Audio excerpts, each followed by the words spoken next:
Oh my God, what is going on? Dude. Oh my God. Oh, she should not have done this, brother. Do you not realize you're on camera? What the f? Oh my God. Oh my God.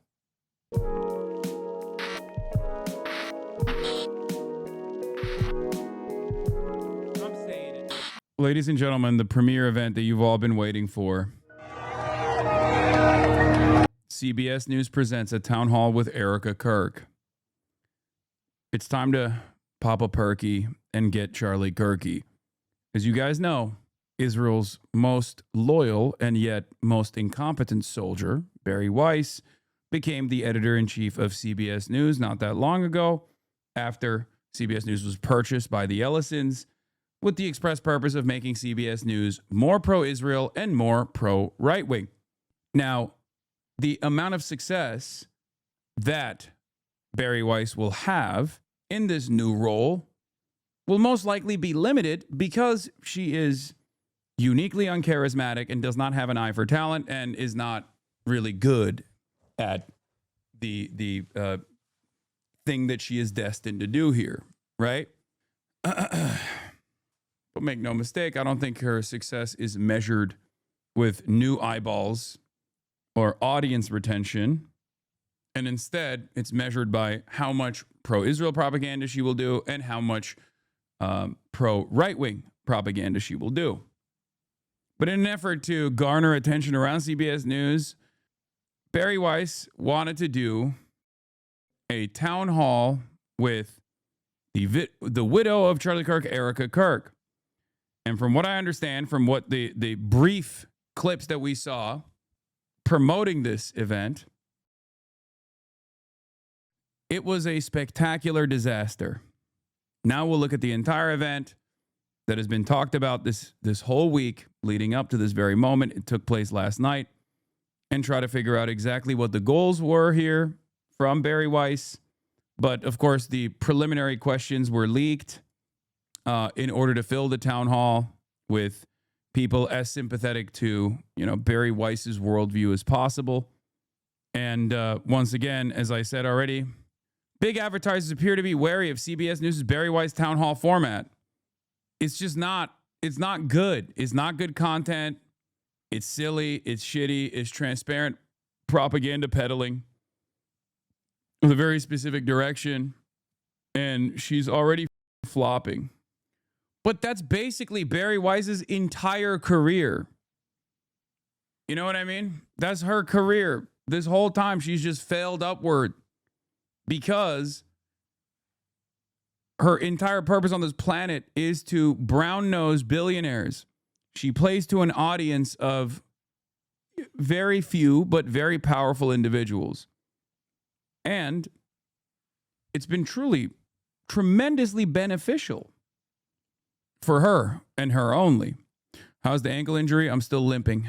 All right, let's continue. Breaking news out of Utah Valley University. There's an emergency response there, flooded by law enforcement. The conservative activist Charlie Kirk has died after being shot during an event. The latest horrible example of what appears to be a rising tide of political violence. In the past year, we've seen assassinations and assassination attempts against a Republican presidential candidate, Democratic legislators, and a conservative activist. One moment, Charlie was doing what he loved. That's a different question. Arguing and debating on campus. Fighting for the gospel. You're thinking way too simple about this. You got to go deeper. Truth. In front of a big crowd, and then he blinked. He blinked. And saw his Savior in paradise. Even as he had all of these. Yeah, this was also so desperate, bro. Bari Weiss at CBS News on the same day 2 students were shot and killed at Brown University. Insane, dude. Like, they were so aggressively pumping this. They were like, please watch this town hall. Please watch the town hall. 59,000 views in 17 hours. Oh my Lord. People's commentary surrounding this town hall will garner millions and millions of views, mostly shitting on the town hall, shitting on Bari Weiss, shitting on Erika Kirk even. Who knew that when CBS hired Bari Weiss, they were not only getting someone unqualified to run a network, but also an amazing on-air talent to be the face of their network, since she seems so determined to be on air more than anyone else. It's awesome. It's awesome. Why are we about to watch the shit that no one has watched? Oh no, this will drive discourse. This will drive discourse. And like I said, millions and millions of people will talk about this. It just won't be pro-CBS, pro-Bari Weiss, pro-Israel, or pro-Erika Kirk. That's why we're watching it. His positions, many of them seen as controversial on different issues, he had a huge galaxy of support on America's right. When you stop the conversation, when you stop the dialogue, this is what happens. When we lose the ability and the willingness to communicate, we get violence. If you were to do this like maybe a week after Charlie Kirk was shot, this would have driven some interest and some positive feelings, I guess. Okay. But 3 months after, when everyone is on the Kirkification tip, when everyone is suspicious of Erika Kirk in general and has seen a lot of Erika Kirk and don't like it, it's just not. I mean, it's not going to bang at all. CBS News presents A Town Hall with Erika Kirk. Good evening. I'm Bari Weiss, editor-in-chief of CBS News, and I want to thank you so much for joining us tonight. Let me tell you why we're here. If you're watching this or you're sitting here in this room with me, you know what I know, which is that we live in a very divided country, a country where many people feel that they can't speak across the political divide. Sometimes they feel they can't even speak across their own kitchen table. And one of the goals of the new CBS News is to change that. And this town hall is just the beginning. This is going to be the first of many conversations and debates on CBS News about the things that matter most, which are often the hardest to talk about. Yeah, things that matter most. Erika Kirk's personal feelings. We're here to talk about things that matter most to Americans, okay? Not the price of groceries or anything lame like that. Things that matter most to most Americans, which is Erika Kirk's feelings, Donald Trump's feelings maybe, and how the left is actually dividing the country. I can make one promise to you, and it's this. You will not agree with everything you hear tonight or in any of these other broadcasts. And that is exactly the point. Because the premise of a democracy is that we persuade each other with words and not violence, and that the only way to get to the truth is by talking to one another. And that brings me right to tonight's guests, Erika Kirk. 3 months ago, Erika Kirk... I'd be more concerned if she was better at eyeball retention, you know? It's the very fact that she is dog shit at her job. It's the very fact that she has never been like a ratings boon, never been able to reach genuine success in the independent sphere that makes this whole thing a lot funnier. Like if you had like a good propagandist that was doing pro-Israel propaganda at CBS News, I'd be more worrisome. But the very fact that it's Bari Weiss doing it and she's absolutely dog shit at her job makes this really funny. Kirk's husband, Charlie, was assassinated on a college campus in Utah. To some, Charlie Kirk was controversial. To others, he was heroic. What is indisputable is that he transformed the American right in the 21st century. He did it through an organization called Turning Point USA, which he founded when he was only 18 years old. In the wake of Charlie's murder, Erika has now picked up his mantle. The mother of 2 young children, she is also now the CEO and chairwoman of Turning Point. Now, Charlie's murder was not an isolated tragedy. And tonight in the audience, we have other victims of the political violence that's ripping through this country. We also have religious leaders, college students, young Christians, and others invited by CBS News. You're going to be hearing from some of them tonight. Okay, we have a lot to talk about. So, Erika, let's get started. Thank you so much for joining me. Thank you for having me. I was very grateful when you had reached out because it was an opportunity to be able to have a conversation that Charlie always enjoyed, being able to have dialogue on both sides. so that people could really hear everything that's going on. I appreciate it. Thank you so much for making the time. There's so many subjects I want to cover. This whitewashing is so crazy, brother. Yeah, Charlie Kirk loved making a mockery of college freshmen with pre-canned statements, locked in the chamber, ready to release. And he would cut people that would actually destroy him in said marketplace of ideas to do pro-Trump and pro-Trump agenda propaganda. That's it. Okay, here we go. Okay, here we go. Look at this. Look at what's happening here.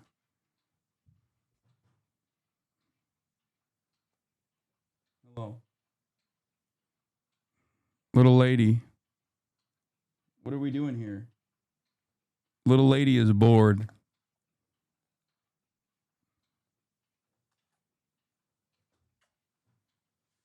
No, you can't get up here. No, hold on. Here.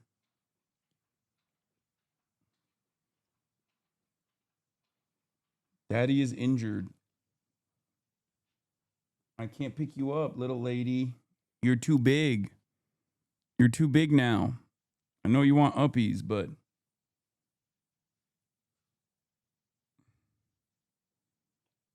she's trying to protect you from Erika Kirk.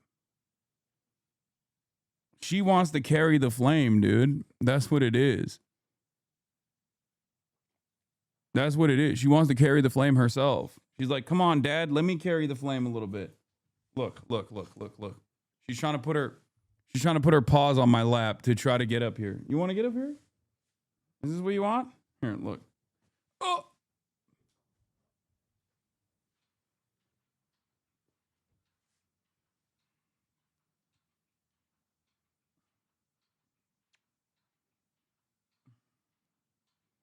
About to break my other leg too.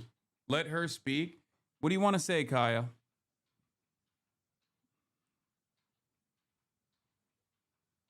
What do you want to say? Oh, ow. No, you're stepping on my foot. Oh, okay. No, it's too much. It's too much. Ow. Okay. Kaya, come on. No. It's too much. Lady, no, that doesn't mean come through tackle the other side. Oh God. About the crutch up again. Uncle's watch can't even pick up a puppy anymore. I know. All right, let's continue. Mm-hmm. I want to begin with the hours and days after your husband was murdered. Yes. You got up in his podcast studio where he broadcasted from for many hours every day. Yeah. And you said this. You said, you have no idea what you have just unleashed. What did you mean by that? Let me give you a little background of that day. We get home. Yeah, she was like, you have no idea what you've unleashed. And then what she unleashed was just mid. Genuinely her worst, she is her own worst PR person. It was so crazy when they were like, oh, you've just activated 1 million Charlie Kirks, which literally did happen. It did. They unleashed 1 million Charlie Kirks. It's just not in the way that they thought that they would. You know? Kirkification has been so prominent a fixture of modern internet now. The team goes to dinner. I'm laying in my daughter's bed, and I can't sleep. It took me months to even walk into my bedroom. Yeah, I saw I'm this. laying in my daughter's bed. I can't sleep. I grab my phone, and I start typing out it. 335 likes. We are Charlie Chirp.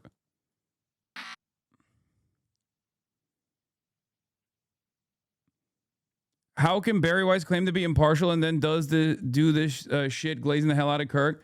The thing is, if Bari Weiss wasn't such a rapacious dick rider of right-wing politics in general, maybe she could just activate some bleeding heart liberals. But because she's both pro-Trump and pro-Charlie Kirk and pro-Israel, she's all of the things that most liberals have a distaste for. Everybody understands that she is just using CBS News like a fleshlight as a vehicle for unlimited right-wing propaganda, and everybody hates it. It's actually negatively polarizing liberals towards whatever the she's trying to do. Yeah, they want to also purchase CNN too now. The Ellisons want to purchase CNN too. She's going to brick every major mainstream institution with her negative aura and her unlimited right-wing propaganda. That morning, you have two people here that are just so deeply uncharismatic, but desperately want to be in the spotlight. Sometimes it's okay to let other people do that role if they're better at that role than you are, you know? the team reached out to me and said, they think they got the guy. You should probably say thank you to the authorities and just make a statement. Mm-hmm. I said, okay. I wasn't afraid. They said, let's go to the office and let's discuss. We're at the office and they say, do you want to go live? Or we can easily, you know what? Yeah, let's do that. We can easily pre-record this. I said, absolutely not. My husband always went live. I have nothing to hide. We're fully transparent. What you see is what you get. If I start breaking down on live TV, I break down on live TV. My husband was assassinated. He didn't die in a car accident. So we go live. I write all of my own speeches. And when I said that, that is the Holy Spirit that is unleashed. Oof. That is a revival that's unleashed. That's not meant for call to violence. That's meant for people to understand that the Lord is moving in ways we have no idea. And God is going to use something so tragic to wake people up to realize that our life is short. He only lived 31 years. 31 years. And so, yes, you have no idea what has been unleashed. But I will promise until my last... I got a pretty good idea. I'm seeing it. It's maxed out Kirkification, you know? They did unleash 1 million Charlie Kirks, it's true. Breath that I will let the Lord use me in ways that he only can. Oof. To bring glory to him and to the kingdom. And it has been unbelievably powerful. And it's just the beginning. Erika, one of the most alarming things about Charlie's murder was the way that some people in this country reacted to it. Yeah. And not just online. This was an idea that you encountered a lot. And the idea was this.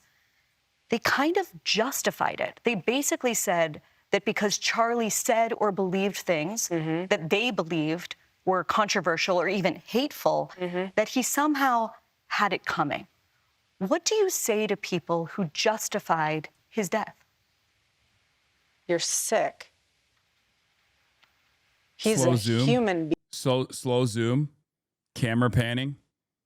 It's so rehearsed. And once again, this is 7 minutes in. It's the first line of inquiry from Bari, right?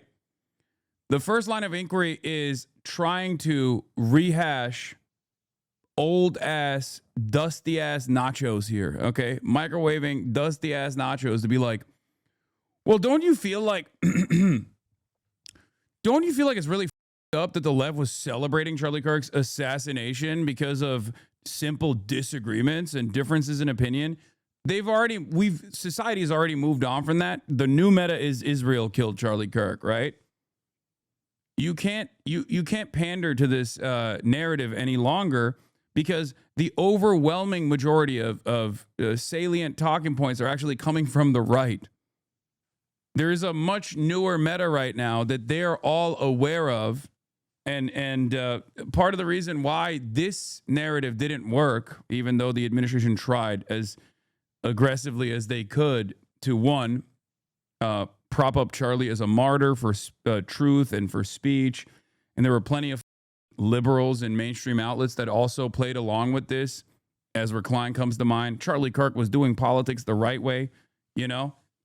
That all fell apart because of the questions that people had and the interest that people had towards this very high profile assassination, and the heavy-handed nature of Trantifa narratives kind of falling apart when they found out that it was a good old boy that actually was responsible for the assassination. They went from, this is a trans person that definitely did this, clearly a transgender activist, only to cut away at that overwhelming narrative when they found out that it was a Mormon from a good family, white, right?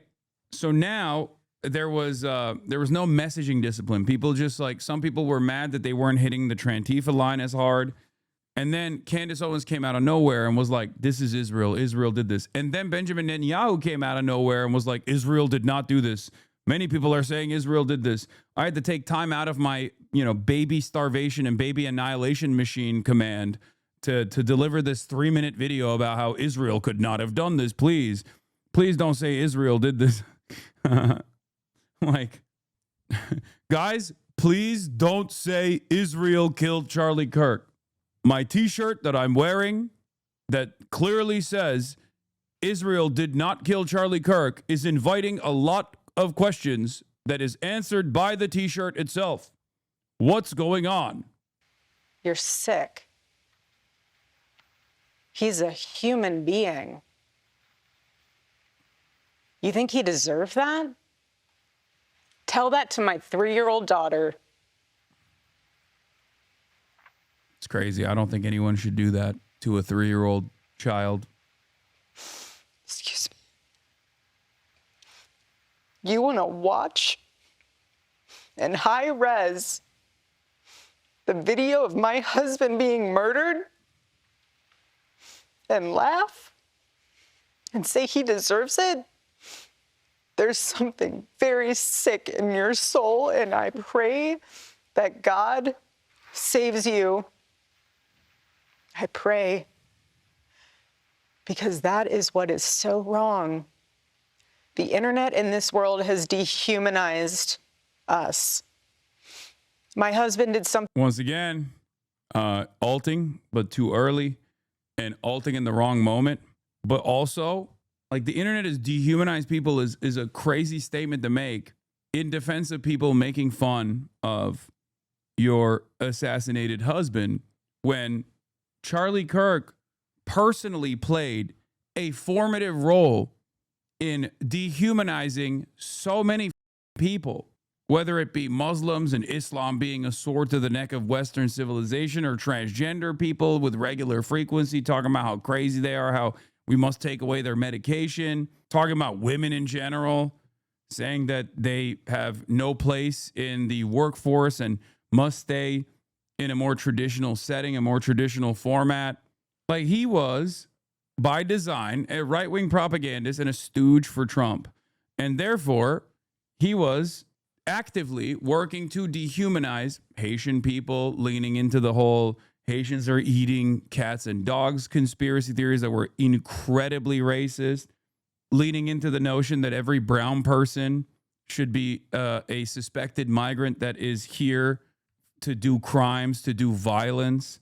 Every victim of police violence that is black actually deserved said police violence, saying that school shootings are unfortunately a byproduct of the freedoms that we have in terms of gun ownership, and that's a sacrifice he's willing to make.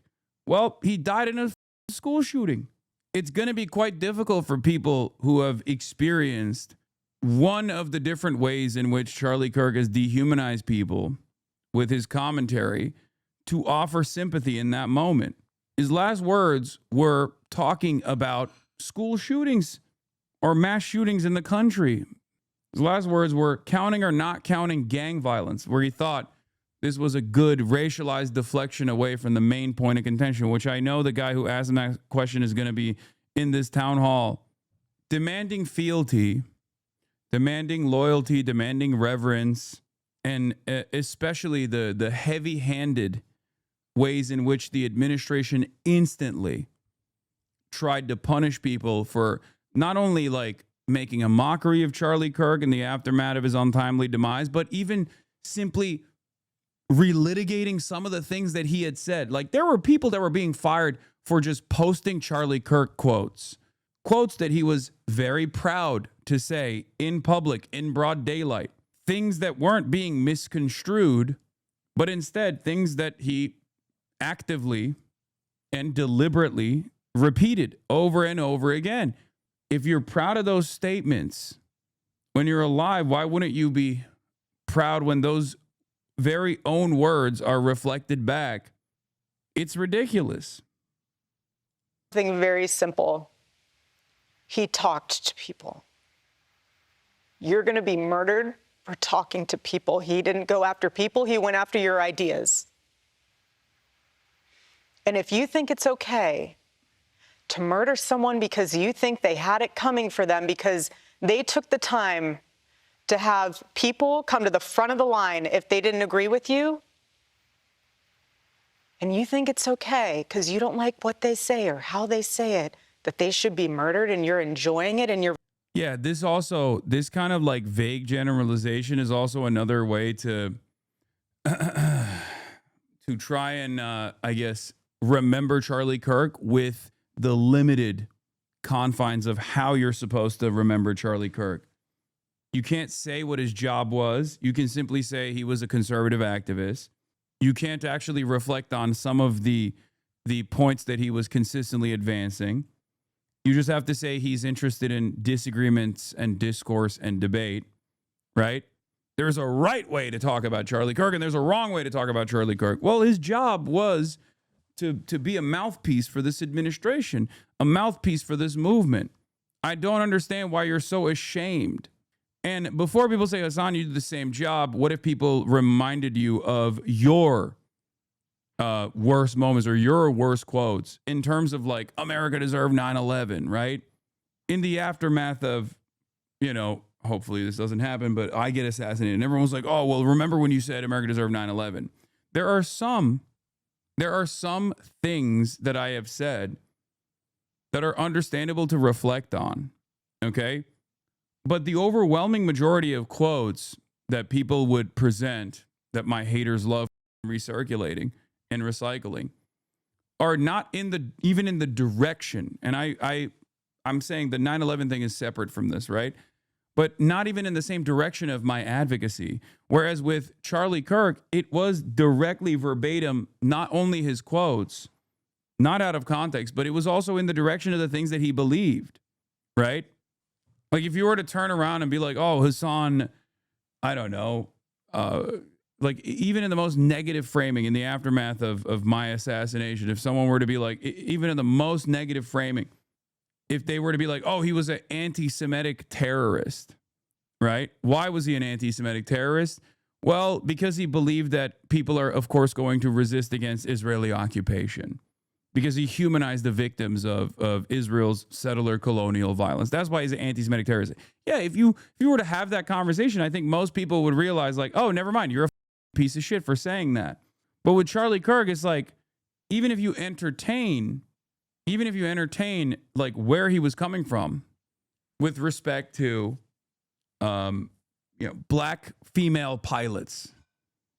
I'm thinking of like one of his chosen issues that he would talk about. DEI has created an environment where like if there's ever a plane crash or whatever, it's because there's probably like a black woman who is a pilot. And Charlie Kirk talked about how Charlie Kirk would talk about how he would be scared if he walked into a plane and saw a black woman as a pilot. How do you describe that? The motivating principle there and your worldview there is very clearly racist. Oh, he just wanted, he wanted the best possible person to actually be in charge of a role that is so important for, safety and security for the hundreds of people that they're, flying. Okay, but you don't think a black woman is capable of being the best possible person for that job. It's that very same question that is at the heart of our disagreement with Charlie Kirk. It's that very same problem. The automatic assumption that a black woman is incapable of being the most qualified person is the issue here. That's what I mean when I say these aren't bastardizations of Charlie Kirk's worldview. These are accurate reflections of the things that he advocated for. Okay?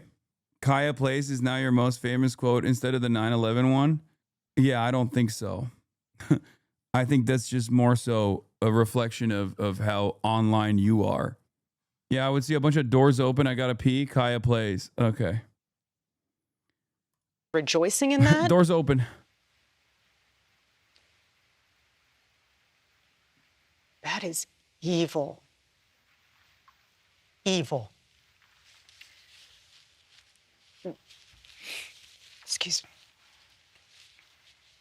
As you know, and as I know, one of the ideas that has gained a lot of traction among young people, especially in this country, Erika, is, and this leads them to this kind of justification, is the idea that words... Yeah, is that he would often talk about how DEI hired people were people that were stealing jobs from qualified white people. He directly saw them as stealing. That's a verbatim quote. Exactly. It's ridiculous. ...themselves are violence. And that brings us tonight to... I'm with you, but any conservative saying this is obviously going to say that Kirk did believe black women could be competent pilots and that his comment was about a supposed elevated risk of a black woman only being there because of DEI, not because she's competent. How should one respond to that? My dad is lighting the kitchen on fire again. I don't know if you guys can hear the beeping in the background. Baba! Oh my God. Okay. The point here is that this is based around a false assumption that black people are only elevated to that position because they're black. That's the whole point. It's the false assertion that it's a misunderstanding and a false assertion that black people are only elevated to that position because they're black. That's not true. Also, look at her eyes. Oh my God. Anyway, so Bari here asks like lightly the rhetoric, the dehumanizing rhetoric here. People, especially in this country, Erika, is, and this leads them to this kind of justification, is the idea that words themselves are violence. And that brings us tonight to our first audience question. It comes from Angel Eduardo.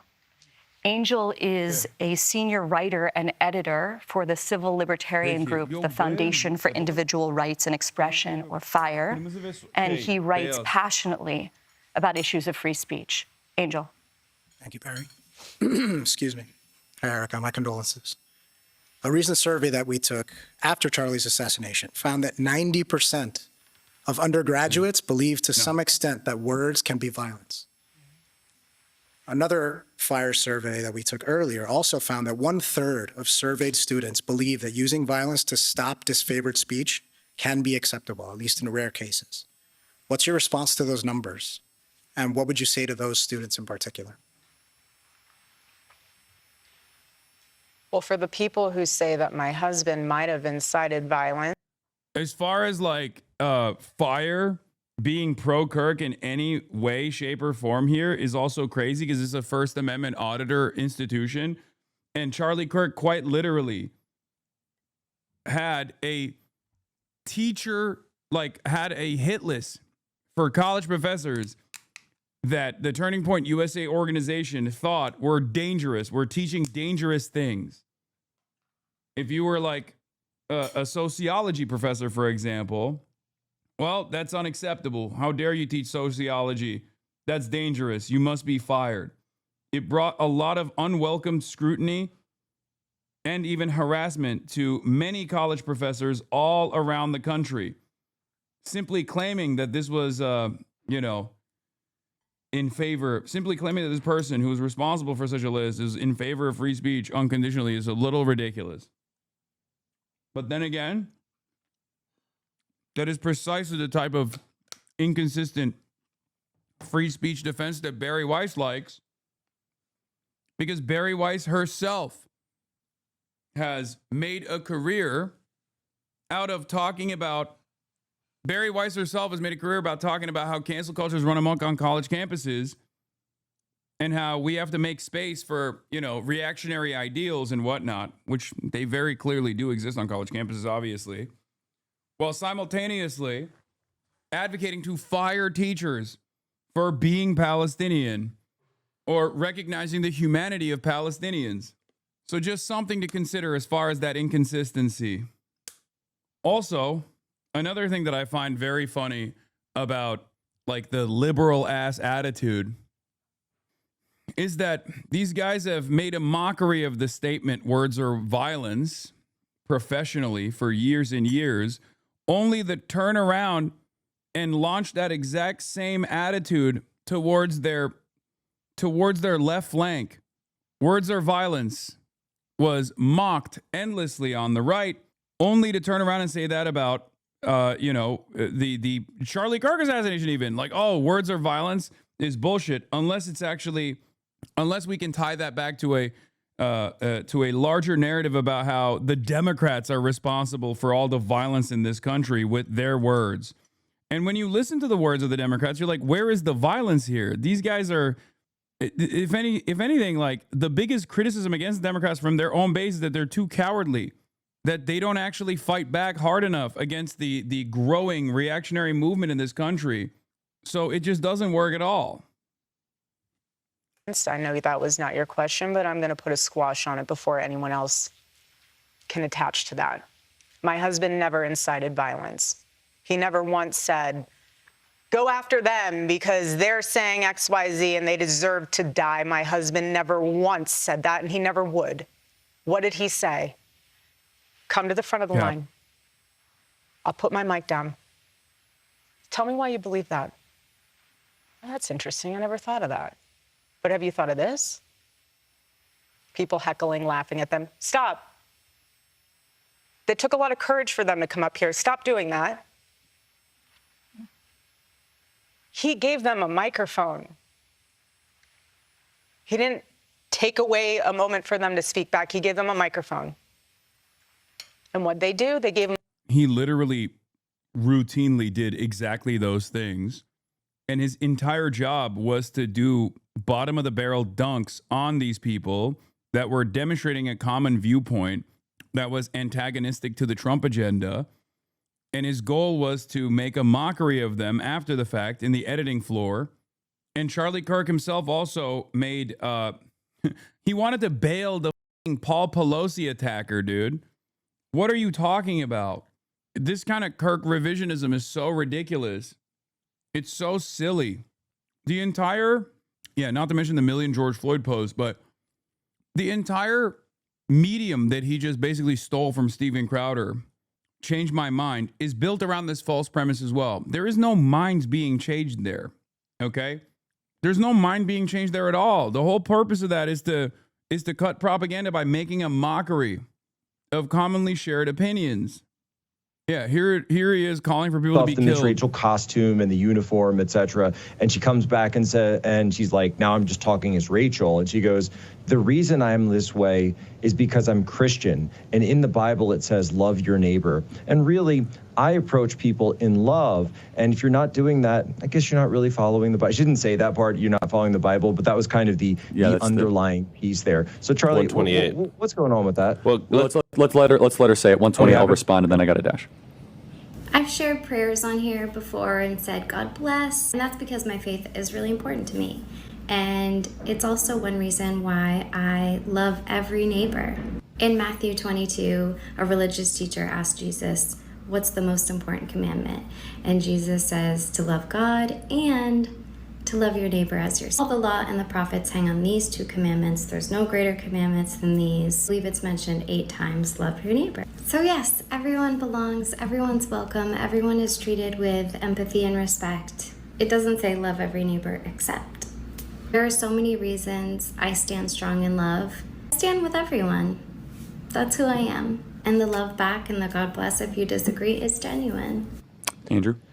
I would just, to Jack's point, I'm dying to know, like, what do you think when Miss Rachel quotes scripture in that way? I mean, Satan's quoted scripture plenty. It doesn't just say love your neighbor, though. It does say love your neighbor except, in a sense. As yourself, but hold on. She's not totally wrong when she says, first of all, the first part is Deuteronomy 6:3-5. The second part is Leviticus 19. So you love God. So you must love his law. How do you love somebody? Here we go, folks. You love them by telling them the truth, not by confirming or affirming their sin. And it says, by the way, Miss Rachel, you might want to crack open that Bible of yours. In a lesser referenced part of the same part of Scripture, is in Leviticus 18, is that thou shalt lay with another man shall be stoned to death. Just saying. So, Miss Rachel, you quote Leviticus 19, love your neighbor as yourself. The chapter before affirms God's perfect law when it comes to sexual matters. I mean, that's one of the worst arguments, but here's a better And one. why is he still in jail? Why has he not been bailed out? By the way, if some amazing patriot out there in San Francisco or the Bay Area wants to really be a midterm hero, someone should go and bail this guy out. I bet his bail's like $30,000 or $40,000. Bail him out and then go ask him some questions. And why is he still in jail? Why has he not been bailed out? By the way, if some amazing patriot... This is the guy who tried to kill Paul Pelosi. This inherent hypocrisy is really annoying to people in the margins, okay? But it's at the heart. It's at the heart of conservative commentary. It's the same thing that you see from Nick Fuentes posting a viral tweet about how BBC was actively calling on him to kill himself and how devastating that is for him. Brother, your most famous moment before this was saying your body, my choice on the night of the Trump election victory. He was upset that on a BBC broadcast, they were like, Ash Sarkar said, follow your leader when talking about Nick Fuentes. No, I know I'm talking about Fuentes, not Kirk now. I'm saying this kind of hypocrisy is baked into right-wing commentary all the time. They literally will say the most unhinged and violent shit. Their entire worldview and their entire commentary revolves around being as edgy, as ruthless, as violent as possible. And in many circumstances, they can basically get away with this kind of violence, or violent rhetoric rather, by simply demanding more of it from the state. There's a difference between, saying we need to kill everyone in Iraq versus we need the American military to show them what's what. They're both saying the same things, but one is able to hide under the banner of legality as long as it's the state that's dishing out said violence. There's a difference between saying we got to take matters into our own hands with black people who are super violent and we have to give that violence back to them versus saying police brutality is a necessary byproduct of dealing with like high crime neighborhoods. Okay? And if you're a right winger, you can always do the second thing. You don't even need to do the first thing, right? And some still take it beyond that measure. Charlie Kirk, in many instances, has taken it beyond that. And Nick Fuentes takes it beyond the permissible bigotry all the time. Because Nick Fuentes' primary goal, I think, is to expand the permission structure of anti-Semitism and racism and all of these different forms of bigotries.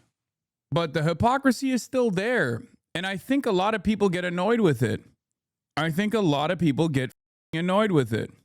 One example that's all over the timeline right now is Asmongold talking or responding to this statement from Vadim.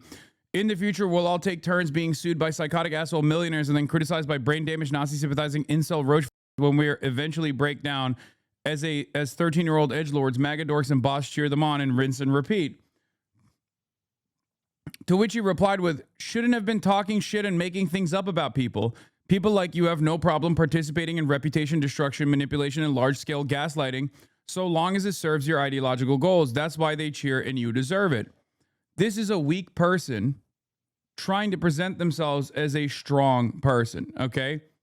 But the hypocrisy, of course, is that Asmongold has actively engaged in reputation destruction over and over again. The reason why I brought up Nick Fuentes and now I'm bringing up Asmongold while we're talking about Charlie Kirk is because it's a common through line on the political right. They do it all the time. And it's one of the most annoying things that I see with regular frequency.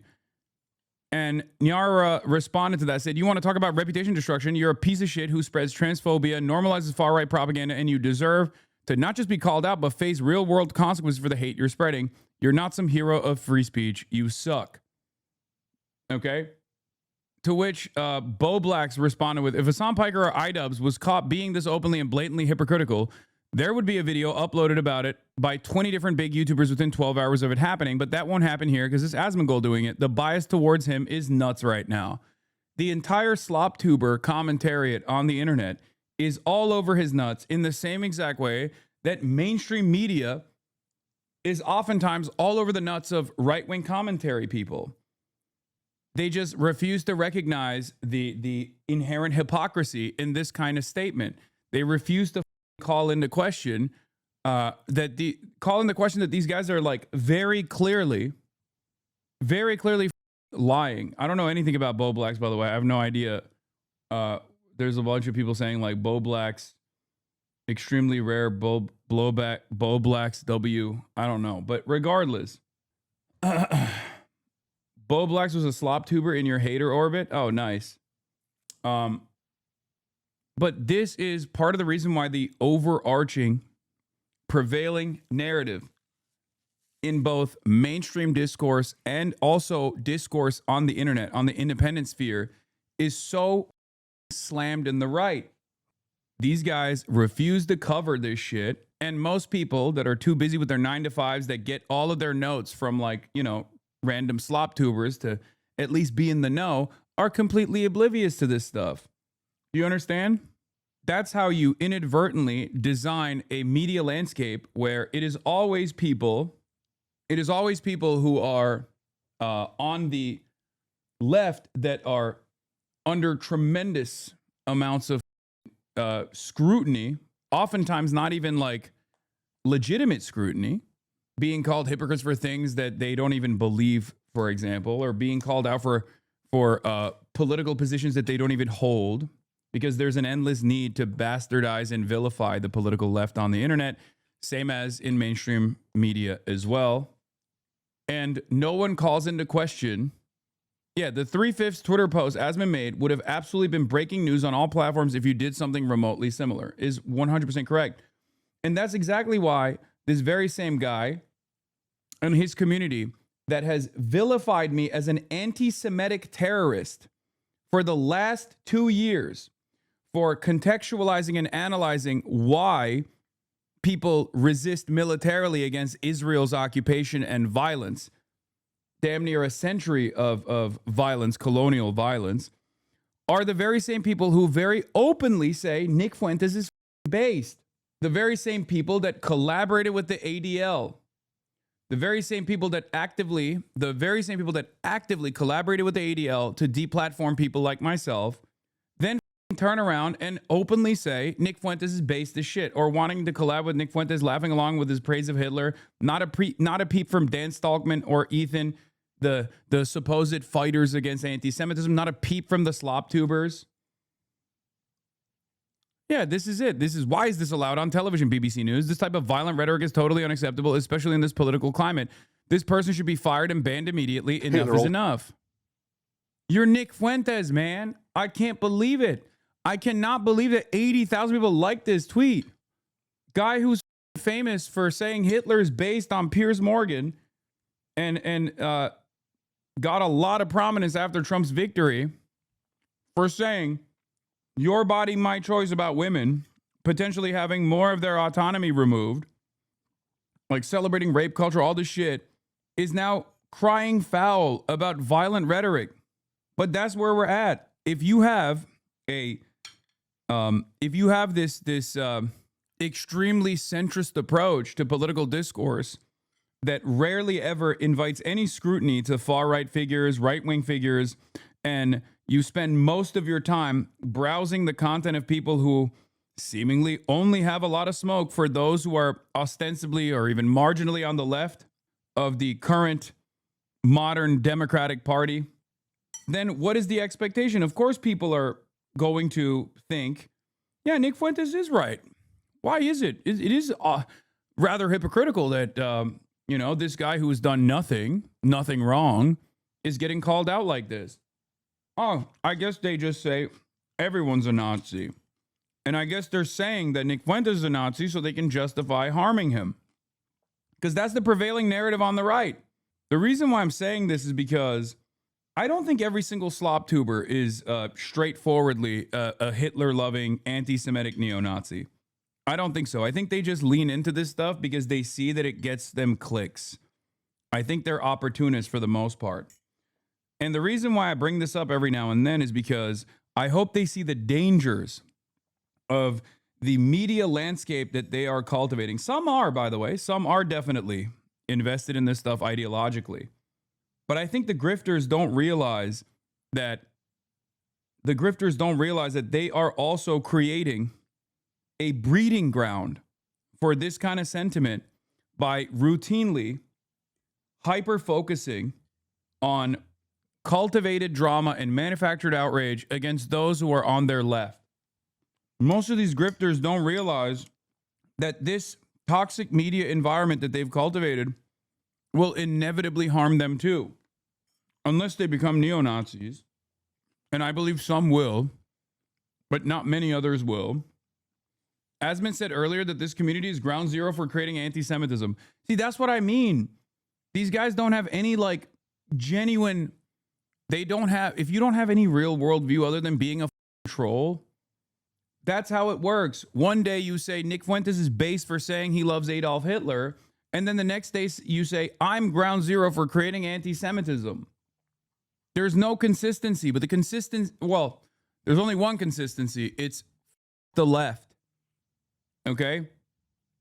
There's no ideological consistency there.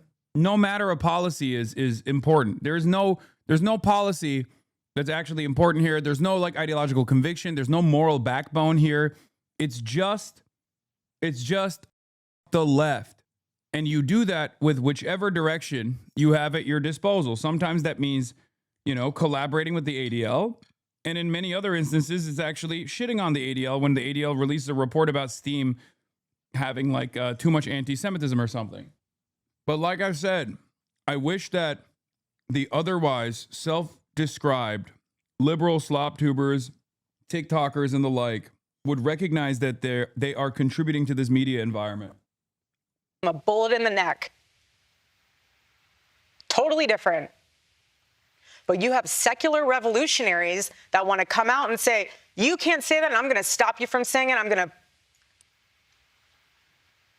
Why? You don't want to have a conversation. Something as simple as a conversation. And this is what is so fascinating to me. Secular revolutionaries. My husband knew that something as simple as having a conversation could change the world. You can't be talking about me because I was actually going to have a conversation with Charlie. That is an ancient thing. Come and sit down and have coffee with me. Why do you believe what you believe? 80s and 90s, they were doing this in Congress, then going to have a Subway afterwards. Why don't we do that anymore? Instead, it's violence. Usually one-sided. I'm not going to go there. Wait, what? You did go there. But you know what's so interesting about my husband's book? The last book he will ever write. It could have been about politics. It could have been about football. It could have been about anything. He was multidimensional. It literally says, stop in the name of God. Stop. Stop the violence. Stop the hate. Have a conversation. Stop.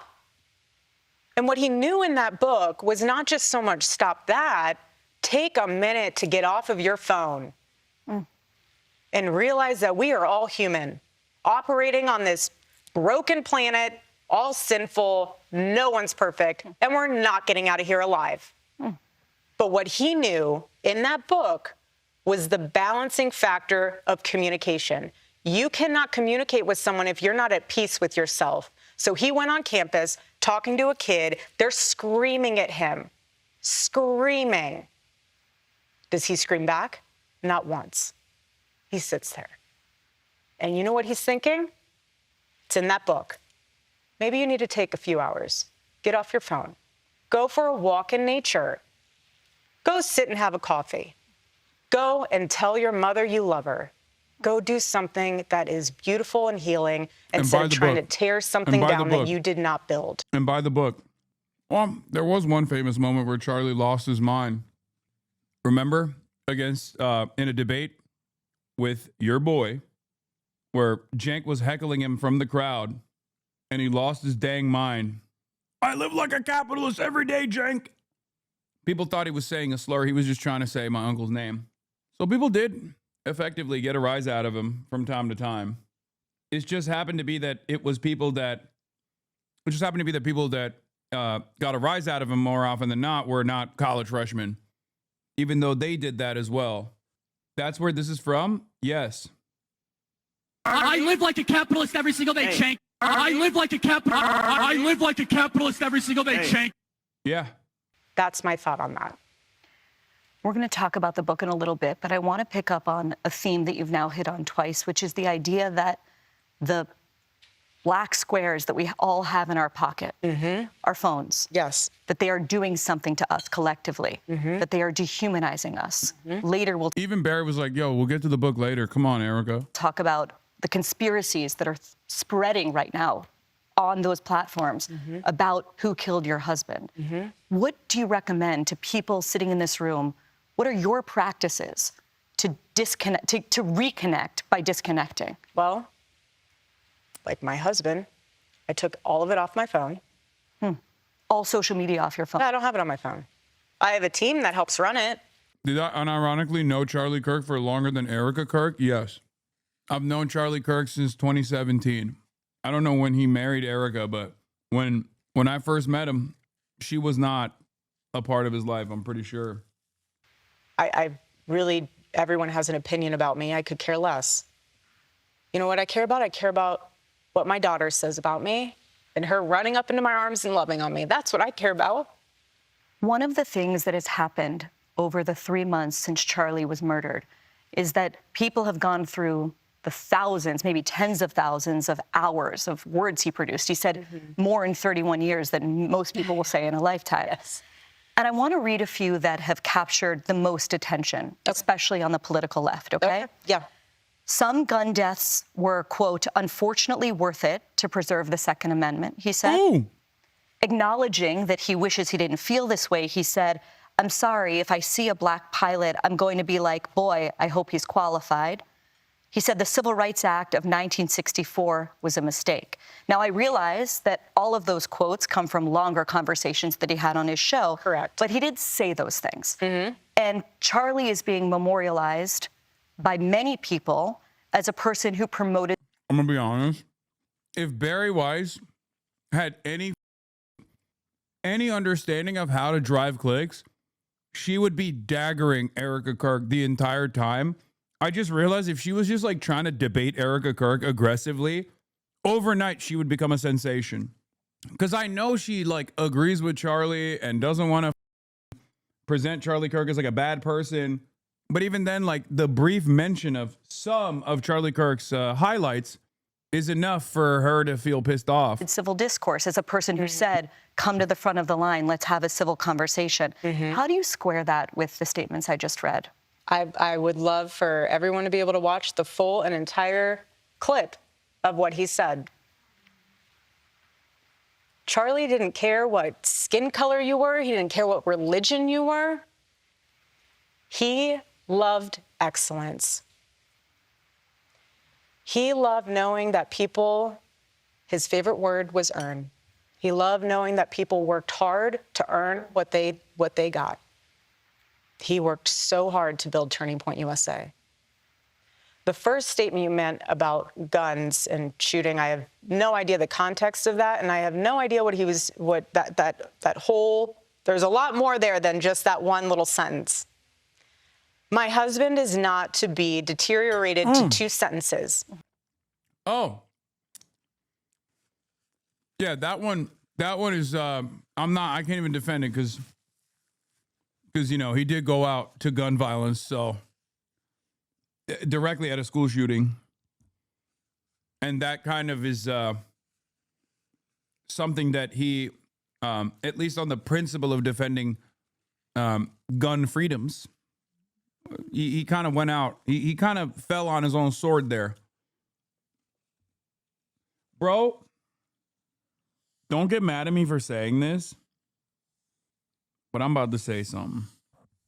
Now, I know I'm not I haven't been the biggest supporter of the Charlie Kirk was killed by Israel narratives.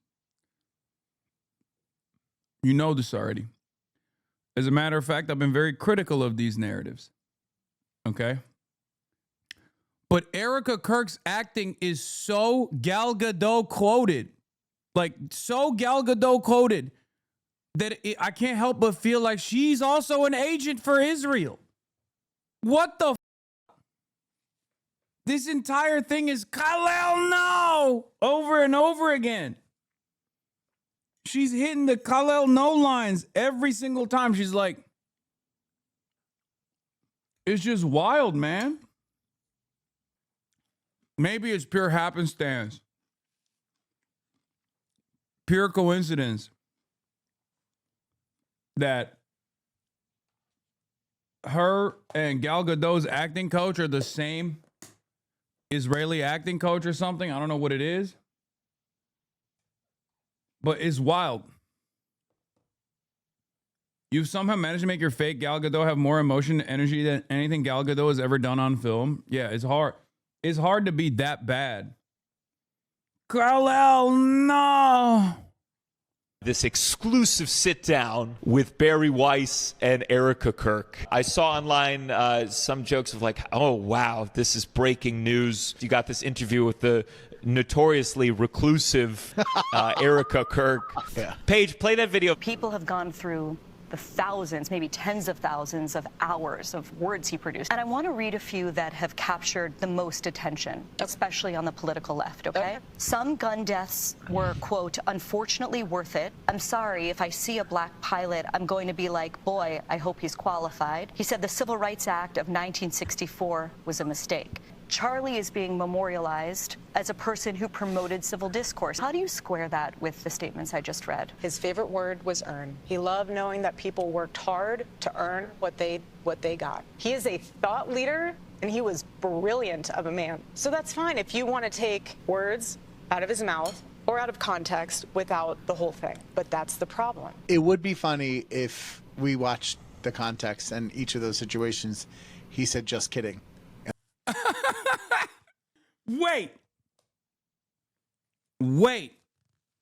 What if every single time it was a sandwich? Charlie Kirk was actually building a sandwich as a narrative device where he would say, hey guys, I'm about to say something that I truly don't believe and I think is utterly repulsive.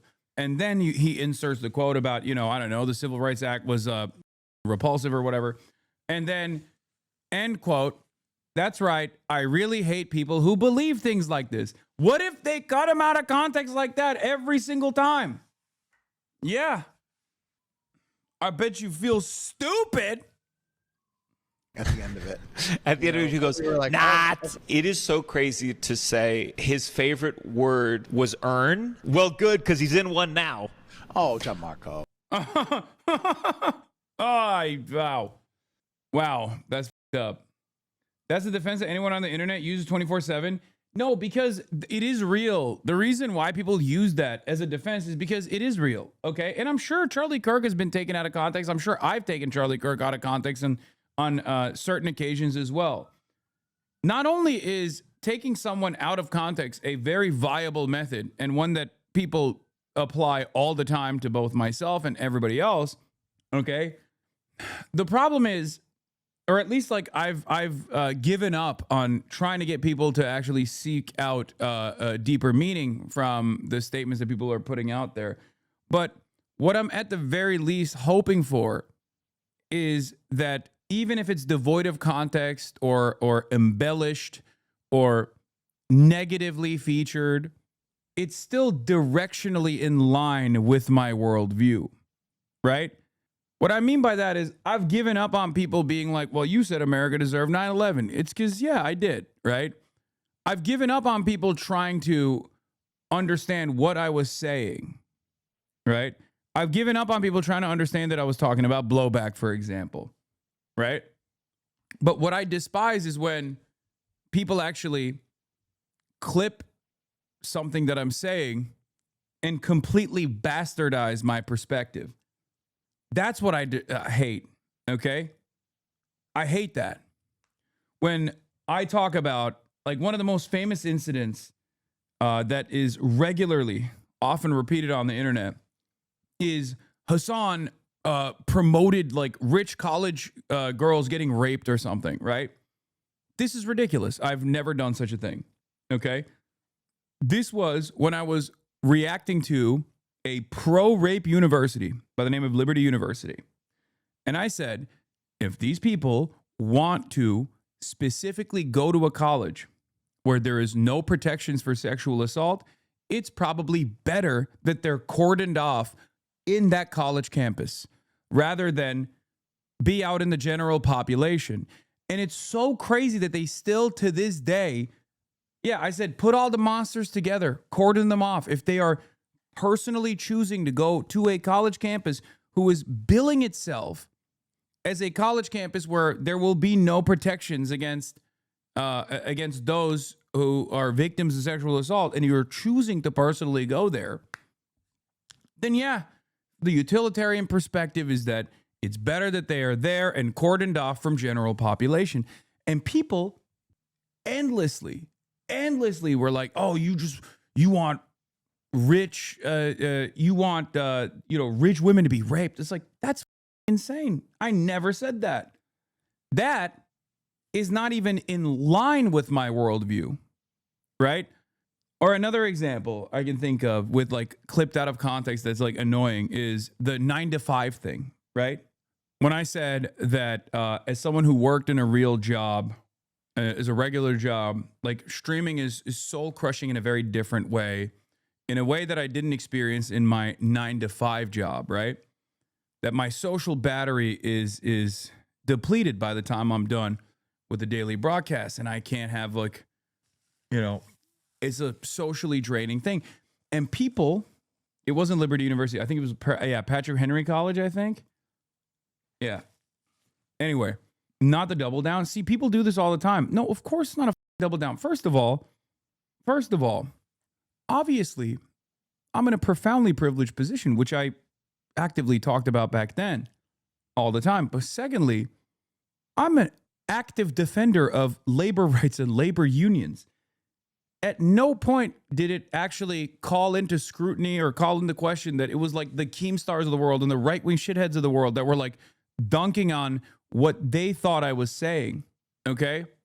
Dunking on what they thought I was saying when there was like, wait a minute, is Keemstar even pro-labor at all? Is he pro-working class at all? No. It's that style of pretending to... it's that style of, like, pretending that I believe the exact opposite thing that I am saying that is very frustrating. Okay? That's the kind of thing that's, like, deliberately chopped out of context when they flip the narrative in the exact opposite position. That's what's annoying. Okay? That's what's annoying. Not when someone says, oh, Hasan said America deserved 9/11. Okay? As long as, if it's directionally in line with what I was saying, and directionally in line with my worldview, even if it's out of context, even if you can, like, further examine the statement, what I said before, what I said after, that's fine. If you don't want to, do that, if you don't want to do your diligence, that's fine. You're busy. But I despise when people do this shit about things that I don't believe. Right? When they just, like, make up. They just, like, make up whatever they think I believe. It's annoying.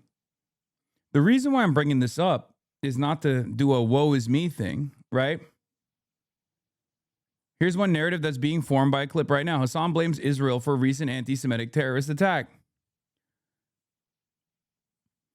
If the additional context does not actually turn around and change the meaning in its entirety, then you weren't clipped out of context.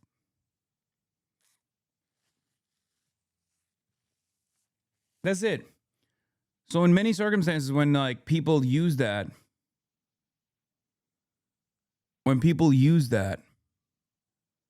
as a weapon, or as a deflection. What's frustrating is in Charlie Kirk's instance, in all the instances where they complain that he's being clipped out of context, he's not actually being clipped out of context at all. The context makes it worse. You know? Man moment. Not everything is bait, chat. People disagree. Just because they weren't right doesn't mean you were. Now that college girl take is wild. I mean, you've said stupid shit. That doesn't mean overall you're someone who should be canceled, but I wish you just take accountability for your weird takes like the college girl's victim blaming. No, you're misunderstanding my point, man. I'm not doing that. I'm not doing that at all. But this is precisely the reason why that kind of narrative works. Okay? This is precisely the reason why that kind of narrative works, because they know, like right-wingers know, that if they concern troll about a thing that I don't believe, about a thing that like they're claiming, there are always gullible leftists that will lean into it. Okay? There are always people. This is also the other reason why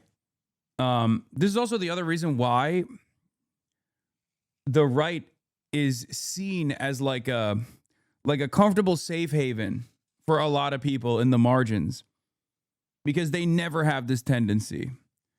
They'll just be like, yeah, off. He said what he said. Suck my dick, right? So there is always like, they can say whatever they want. They can get away with saying whatever the fuck they want. And to the average person that doesn't care about this sort of thing, that doesn't care about politics at all, they see this like relative comfort that comes, the relative freedoms that come with this laissez-faire attitude that the political right has as opposed to the political left. Do you see what I mean? He's not. He is a thought leader, and he was brilliant of a man. So that's fine if you want to take words out of his mouth or out of context without the whole thing in perspective. But that's the problem. Does it bother you that people are picking out those statements and yeah, Charlie Kirk wanted public executions. That's another thing, right? drawing an entire picture of who he was? Again, that's the problem. You're not having a conversation. You're having a 15-second clip on the internet to define your thought of who someone is, instead of taking the time to educate yourself on truly who that person is, what they thought, because why? They challenged you. People take Alex Jones out of context too. You got to watch his entire video history first before you judge. I mean, let's be real. This does happen. This does happen. There are people who professionally sit in the chats of other people, or professionally are media watchers, media watchdogs, that are actively looking for things that they can clip, like clippable moments. You know, for Nick Fuentes' audience, his clippable moments are moments that have a lot of impact that can reach out to as broad of an audience as possible. For someone like myself, I have a lot of haters who will sit in this chat, as I'm sure, considering that I talked about the Bondi, Bondi Hanukkah festival being shot at in an anti-Semitic instance of violence, right? Like there were a ton of people that were literally waiting to seize on the opportunity, to see if there's anything that they could potentially weaponize. They're probably still in here. Yeah, Kirkable moments, exactly. So there is a reality around this sort of thing that you can't always understand. It's happening right now. They posted it. See, exactly. They post it, they boost it, and they go crazy over it. And and then there's like a cycle of discourse that revolves around it. I'm sure they posted something, right? The problem is that doesn't mean that everything is out of context. Okay? Especially if it's in line with what you actually are defending, especially if it is in line with what you actually believe. To think a little different? Like, you can look at Charlie Kirk's whole body of work and get a pretty good assessment. Again, my husband. It's crazy how much of your audience actively hates you. They don't. I don't know where you're coming up with this. This is pure copium from the stalker communities. Like, another example I can give you is this. Okay, actually, an even better example than the ones I used. When people say Hasan is transphobic, or when people say Hasan is racist, anti-black, white supremacist, I have a 12-year body of work that you can literally look at to see if that's real or not. 8 hours a day, pretty much every single day for the past 6 years, and even longer than that, right? You can just straight up look to see whether or not that's true or not. I have tens of thousands of hours of commentary on all of these issues. It's objectively untrue, right? It is objectively untrue. And it's a standard that is impossible for the average person to even to even abide by. What average person can literally have 12 years of endless advocacy and commentary on all of these political issues? None of them. No average person has that, right? But that's clearly something that is not in line with my worldview. But if you were to clip Charlie Kirk saying, like, you know, trans people are scary and they're monsters and they want to destroy Western civilization, you can't say that that's out of context, because we have 10 years of Charlie Kirk saying that exact same thing over and over again. Do you understand? Even if both of those things are clipped, one is out of context and one is not. Do you see what I mean? Or the same thing about people being like, Hasan is anti-Semitic. Again, 12 years of public advocacy combating anti-Semitism. That's part of the reason why it comes across as insane to the average person that has moved beyond like watching a 12-second clip or something that's negatively framed. Okay? That's it. Was an amazing man. We're human. But I do not once, for 1 second,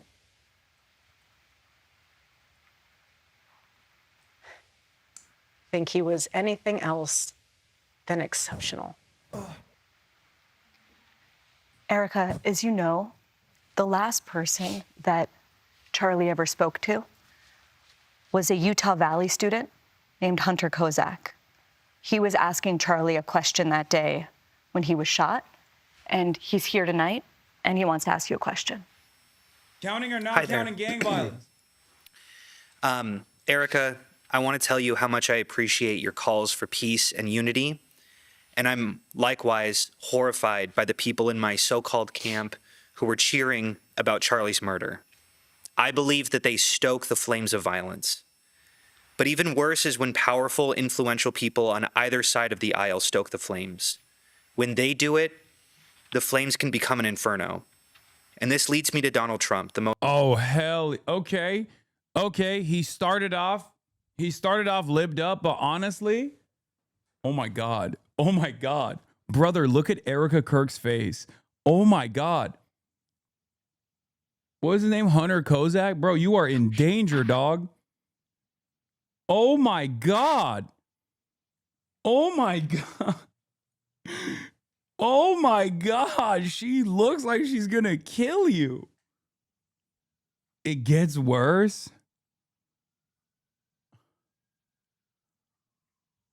most powerful and influential person on earth who has more responsibility than anyone else to put the flames out. Just last month, President Trump called on 6 Democratic lawmakers to be tried for sedition, which he clarified was punishable by death.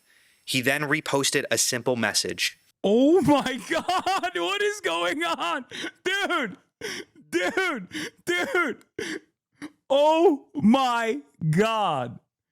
Oh, she should not have done this, brother. Do you not realize you're on camera? What the? Oh my God. Oh my God. How right-wingers look sitting in their home. Bro, she flinched right here. Look. Which he clarified with— Yeah, she's hitting you with the "I'm praying for you" stare. Okay? But look at her flinching right here. He then reposted a simple message. Like, hang them. I think that you've been making strides to bring peace to our country, and that Turning Point has been asking Democrats to decry the individuals who cheer for violence. I have and will continue to decry them. But any good faith effort to stop political violence must hold both parties to the same standard and expectation. So in that spirit, will you condemn the violent rhetoric of Donald Trump, the most powerful and influential person on earth? Oh, shit. Oh, bro, run. Run. She's about to say counting or not counting gang violence, and you're going to get shot this time, okay? That is crazy, bro. She is mad dogging his ass. I appreciate your question. I don't think she appreciates the question. You know my heart. Why would I ever say, yes, go murder people? This is so much deeper than just one. I understand your sentiment. I do. This man said, I wasn't done with my debate. Help me finish it. Yeah, no, you can tell he is a real debate appreciator, okay? That's a real debate appreciator through and through. He was like, I got more in me. I got one more in me. I had one locked in the chamber. You know what I'm saying? I gotta finish the job. Bro went from debating the husband who was slain to debating the widow. But this is also so much deeper than just... Bro, next up, he's going to debate the kids.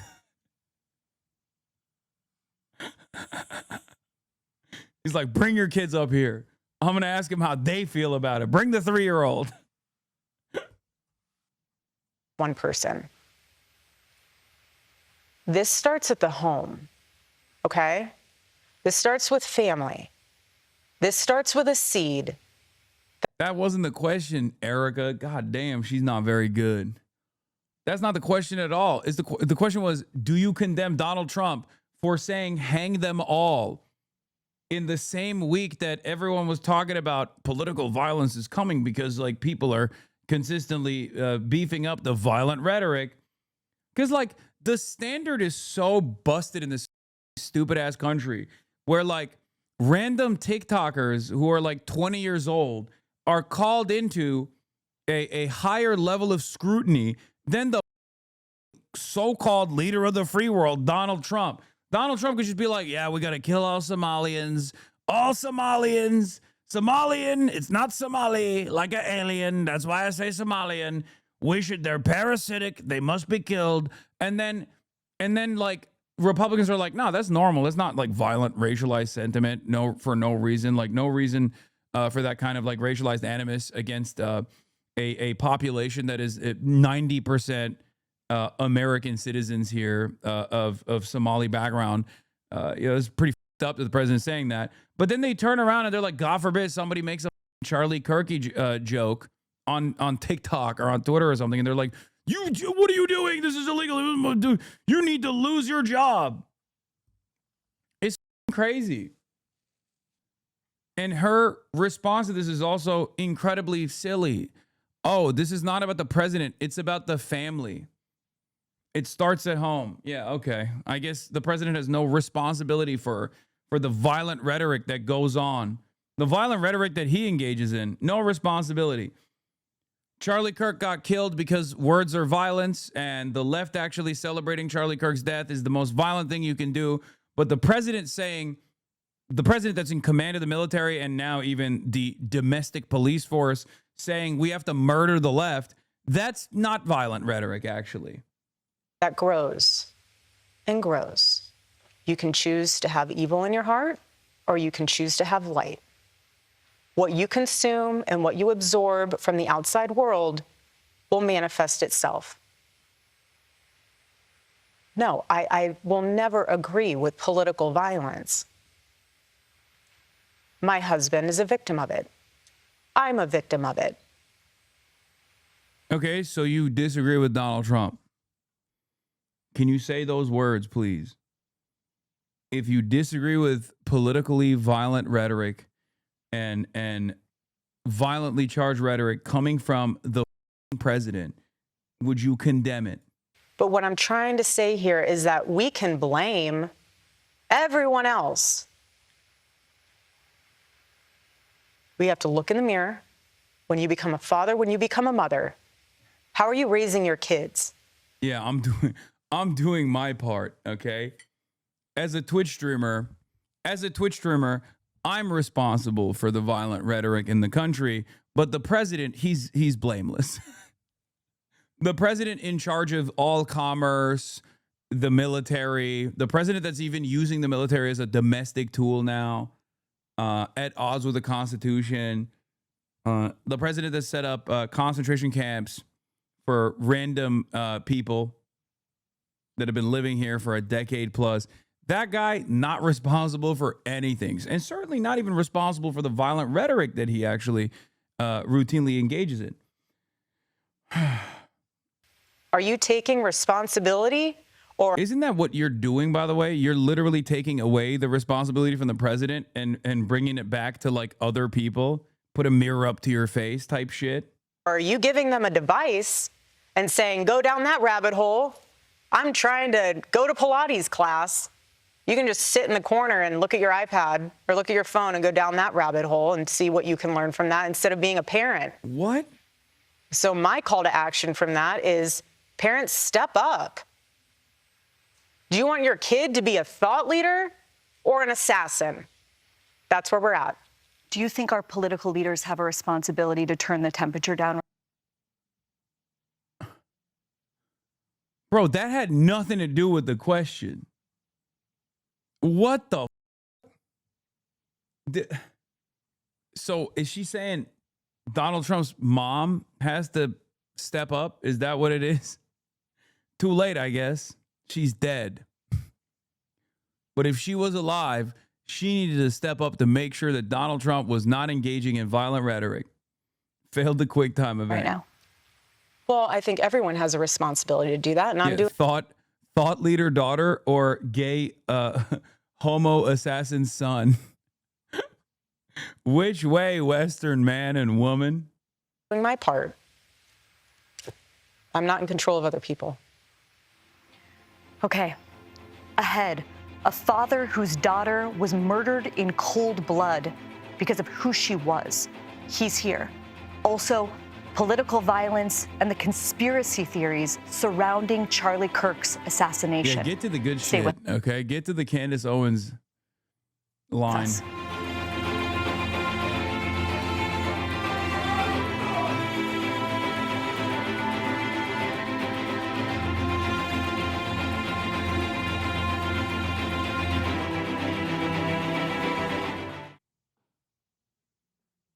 Never before has conservatism, the ideas of freedom, liberty, American exceptionalism have been so popular on these college campuses. Welcome back to our CBS News Town Hall with Erika Kirk. Bob Milgram is the father of Sarah Milgram. Sarah was fatally shot last May outside the Capitol Jewish Museum in Washington, D.C., alongside Yaron Lashinsky, her boyfriend. Sarah was just 26 years old when she was killed. Bob, thank you so much for being here. Thank you, Barry. Hello, Erika. Hi, sir. Just as our family could not anticipate the pain we've been going through following the murder of our daughter, Sarah, there is no way I can understand the pain that you and your children are going through as a result of Charlie's tragic death. Our daughter was killed because of anti-Semitism, hate against Jews, and hate against the Jewish homeland, Israel. We know about the growth of anti-Semitism on the left, including here in New York City, where the mayor-elect still will not condemn the phrase, globalize the intifada.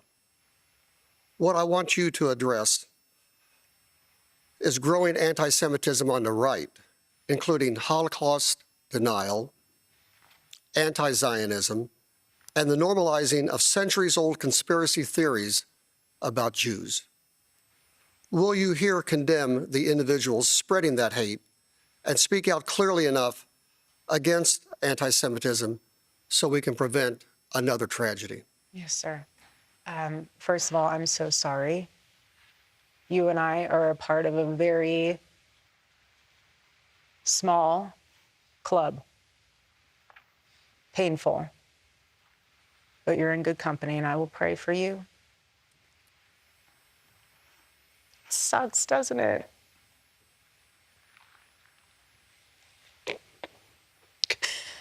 Wait. Hate is hate. It's evil. Charlie and I have always been very clear on our stance. Israel, Jewish people. It's awful. Oh, is this the, oh my God, they're doing a globalized intifada bar here? Oh my God. Oh, dude, this is gonna people's brains up so hard. Hold on. Sarah was fatally shot last May outside the Capitol Jewish Museum in Washington, D.C., alongside Yaron Lashinsky, her boyfriend. Sarah was just 26 years old when she was killed. Bob, thank you so much for being here. Thank you, Barry. Hello, Erika. Hi, sir. Just as our family could not anticipate the pain we've been going through following the murder of our daughter, Sarah, there is no way I can understand the pain that you and your children are going through as a result of Charlie's tragic death.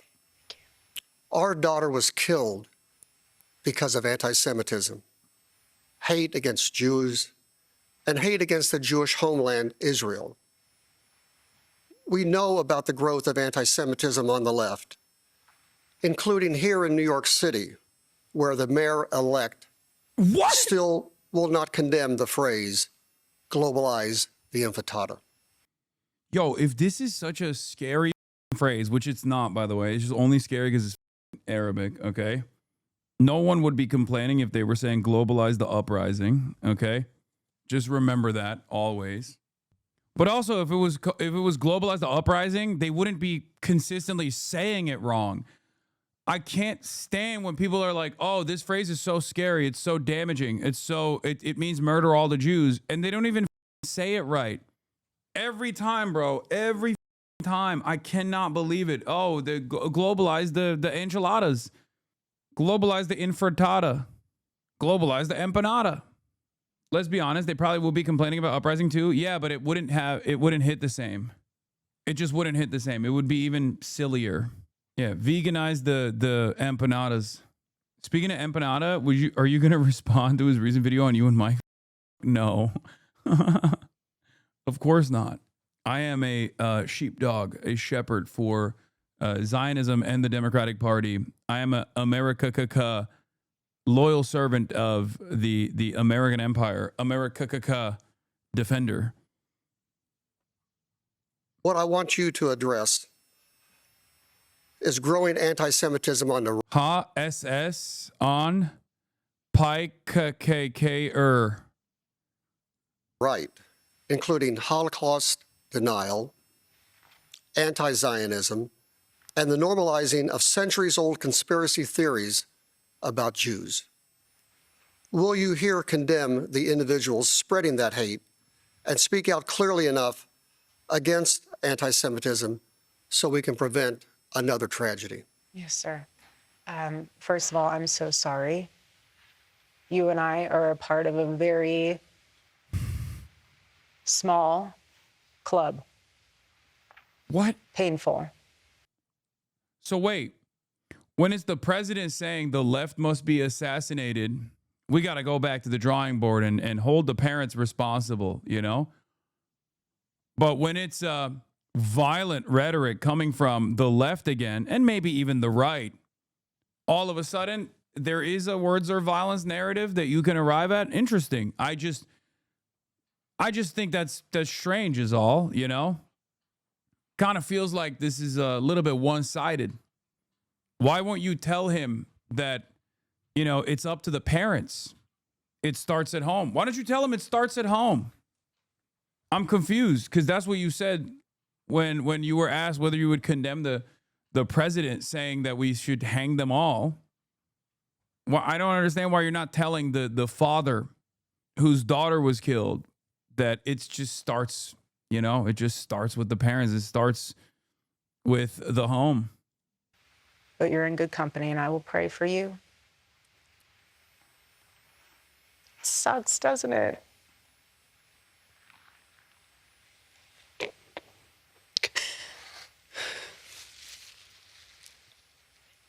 Hate is hate. It's evil. Charlie and I have always been very clear on our... Hate is evil. You are Charlie Kirk's widow. Clearly, not all hate is equal for you. Because Charlie, for the most part, demonstrated a lot of hate by your definition, something evil, for pretty much every single subgroup, subcategory in this country, with the exception of, like, I guess, white Christian men, and maybe at times like defenders of Israel. I wouldn't even say that he wouldn't like entertain anti-Semitic rhetoric, because he did do that every now and then as well.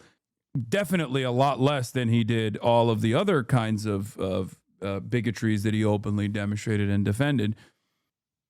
My husband was assassinated. Totally sucks. Our stance, Israel, Jewish people, it's awful.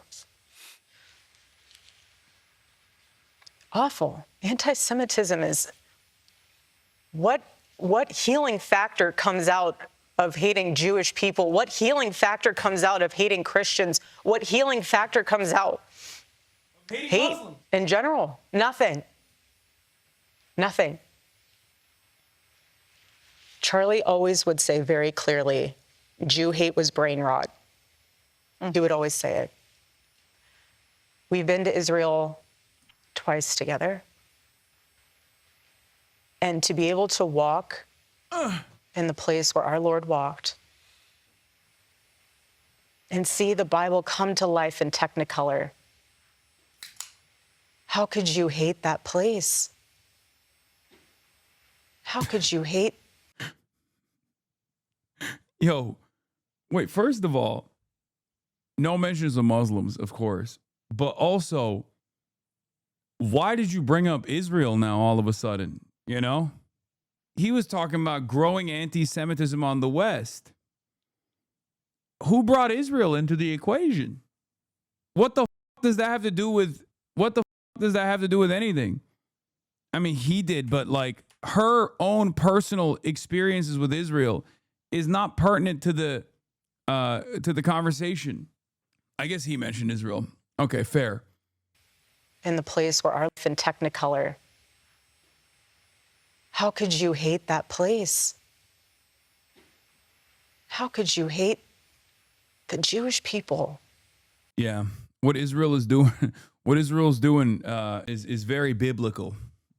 Biblical amounts of pain being brought about. Ironically enough, direct descendants, in the same areas that are mentioned in the same areas that are mentioned in the Bible. Israel is bringing about biblical style plagues and death and destruction. This kind of makes Candace look better. I'm so confused why they did this.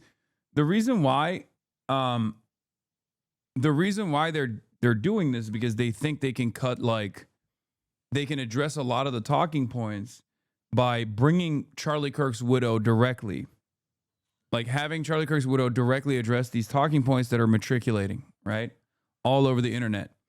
The problem is she actually is not a very good advocate. She's just not very good at this at all. And therefore, this is abject failure that will invite even further scrutiny. Like her constantly being like, Charlie and I loved Israel. Charlie and I loved Israel. We love Israel. Israel is Bible land. We love Israel. I don't know how I don't know how people talk shit about Israel. It's the greatest place on the planet. I don't think it's gonna play well for any conservative that's tuning in that already is like, questioning America's foreign policy with respect to Israel. Also, right after she says, sucks, doesn't it? Anyone else just here to read the comments? No one ever said she was on Egyptian planes. 24K views and 496 likes, huh? We the people are not buying this bullshit. Hold the phone. When did Charlie Kirk start liking CBS and mainstream news? This will be the only time anyone ever tunes in to listen to a Bari Weiss interview, Lamau. It took me months. It has only passed 3 months. I didn't think I would ever see a bigger car crash interview than Prince Andrew's. That's wild because nobody said she was on a plane. Oh my goodness, you guys weren't lying about her reading a script and trying to act. Candace says she has proof planes from a foreign country have been following you for months. Erica, I've never been on those planes. She knew these questions beforehand and still never straight up answers any of the questions. I don't think America is more divided than ever. We all seem to be on the same page regarding these terrible psyops. Oh! Erica gives me Hunger Games vibes. There are 2 things I've taken from this interview. Oh my God, Candace is so poppin', dude. I'm sorry. The Egyptian plane shit, clearly a major priority for a lot of the wine moms, okay? God damn. She got so much motion, dude. Why? Because you need to fulfill a conspiracy theory. I'm wrapped in, people say I'm a part of conspiracy theories all the time. It's sick, and it needs to stop. We are human. No one is perfect.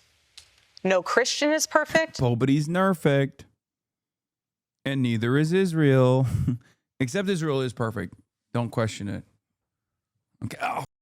Ow, ow, ow.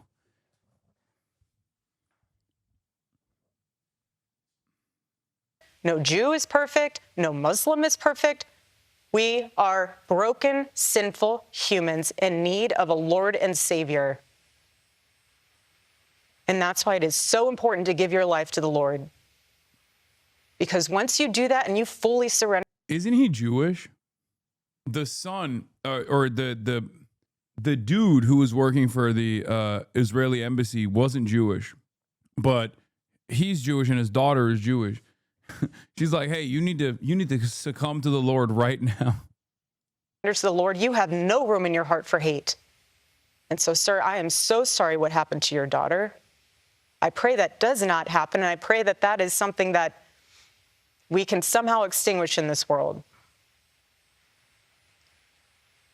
But we are living in enemy-occupied territory, and every single day we need to guard ourselves, guard our minds, guard our heart, and the best way to do that is reading God's word. Wait, what do you mean? We're living in enemy-occupied territory. Hold on now. What does she mean by this? Also, she got a booger. God damn, this is so devastating. And you cannot separate the Old Testament from the New Testament. You cannot. You cannot. Bob, do you want to ask a follow-up? Is there anything specific that Turning Point can do to combat anti-Semitism? Yeah, so we're all of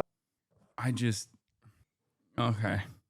Our college campus and high school campuses, we have these conversations. And our students understand exactly my heart and Charlie's heart and the sentiment of everything I just said. We have Shabbat dinner happening at AmFest. We have individuals in our chapters who are Jewish. We have people that are going to be having booths. We have an exhibit hall at AmFest that are Jewish, that have Jewish organizations. The only way to combat evil, just like Charlie did, is with dialogue and not being afraid to do it. If you have these things that are being said, you need to counter it with the truth. And if you don't, there's a void and a vacuum. And so even though they're a small number, they get louder and louder. So we need to do our best, which we're doing our part. We're going to continue to do our part to make sure that the truth is always heard. We'll amplify it even more. And we're going to do the best we can, but we need the whole community. We need everyone in on that. Bob, thank you so much. I want to talk about discernment. Yes. Okay, being able to separate truth from lies, reality from unreality. A 22-year-old man named Tyler Robinson has been arrested and charged with the murder of your husband. And yet there are a huge number of conspiracy theories, you might call them brain rot, that are spreading right now online about the actual story behind the reality. One, people say that Tyler Robinson was actually a MAGA Republican. Or two, some people say you were actually a Mossad agent sitting in front of me, and you were Charlie's handler, and Israel killed Charlie. Right. Other people say that a number of men in the crowd were wearing maroon T-shirts, and this signifies that his killing was an elite airborne operation, whatever that means. They say that the rings on your fingers, which are my kids' initials, my wedding band, the Medal of Freedom, my engagement ring. But apparently they symbolize some kind of secret plot. There's also a new theory that Egyptian... Damn, bro. I mean, you guys know I like wearing rings, but that's too many rings, girl. That's too many goddamn rings. I've never bought the Erika Mossad arguments, but having a likely Mossad asset like Barry ask you this question makes me wonder. Also, this entire interview is a disaster, so scripted and fake. TPUSA is in trouble. Just the truth. I mean, I'm sorry, but it's true. Having Bari Weiss be the person to ask these questions when like her news outlet is entirely dedicated to Hasbara, the Free Press, so much so that they're like their important work in denying the famine that was taking place in Gaza was highlighted by Benjamin Netanyahu when she's like, oh, you know, the people are saying you're a Mossad operative. What do you say to that? Well, okay, good luck getting that message across to regular ass people when you're the one saying that shit. Aircraft have been tracking you. What is going on? Why are there so many conspiracies spreading about what seems to be a pretty open and shut case? This is the first time that we have seen evil on display where we have social media at our fingertips. Something so evil that happened, people are wanting answers immediately. They are wanting to figure out how to wrap their mind around this.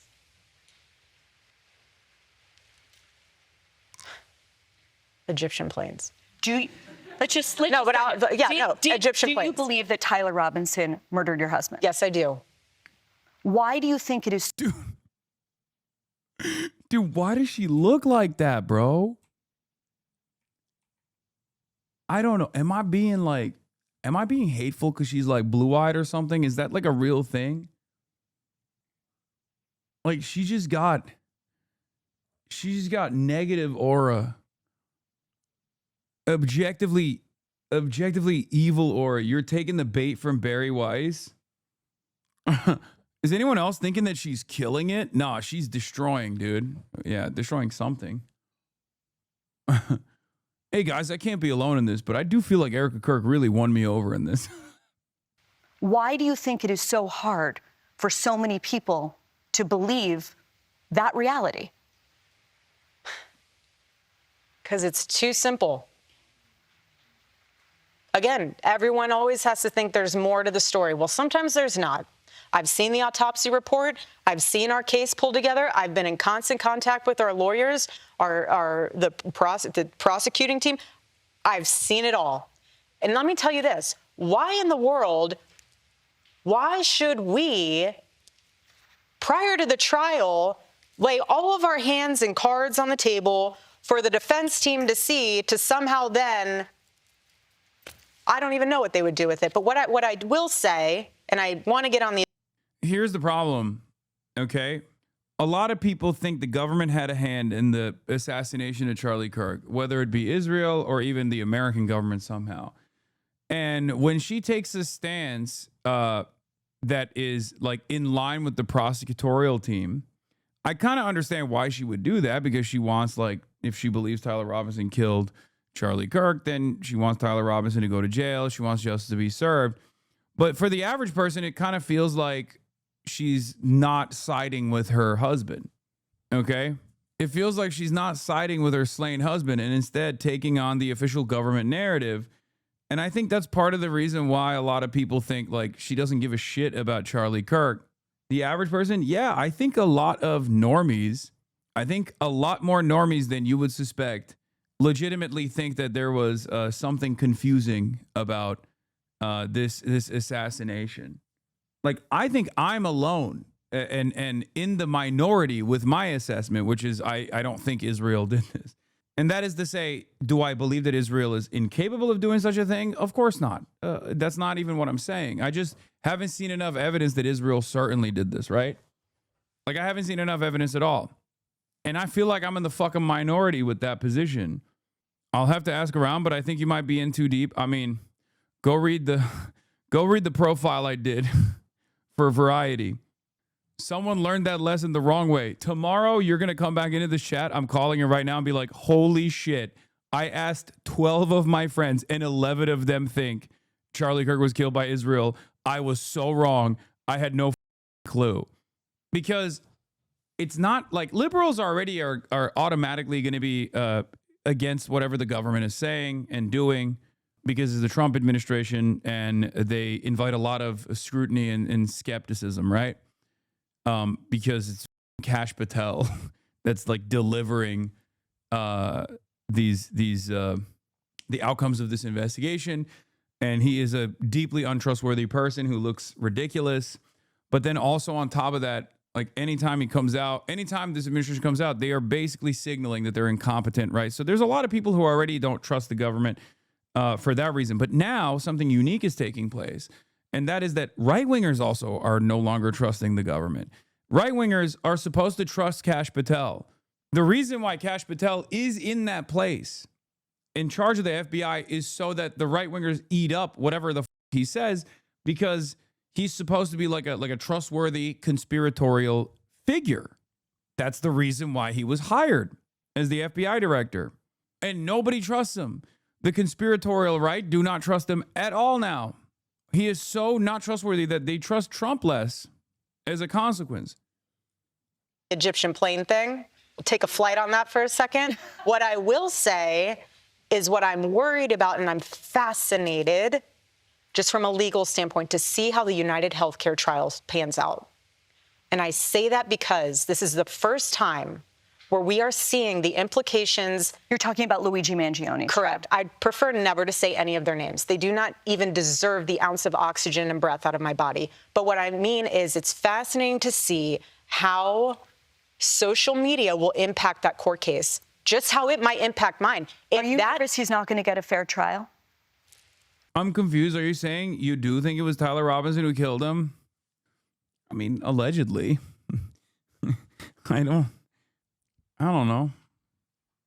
No one killed him. Yeah. I believe that just kind of happened on its own. That's what I believe. I do think it's strange that we haven't heard enough of the alleged shooter's profile and his background. I find that strange. I'll tell you that much. I find that very strange. Because like if the goal here was to justify a tremendous amount of repression in the hands of the state against political enemies of the state, political dissidents and stuff, then I suspect a competent administration would spend a good deal of time trying to highlight this person's radical leftist background, transgender ideology, and the like. And yet, for some reason, that's not really happening. It does call into question, like, why they went with that narrative early on and they just kind of dropped it. I'm nervous that there could be, they'll say we can't find a fair jury. Like they're going to taint the jury pool. And in that case. That's how widespread you think these conspiracies have gone. Yes. Oh my God.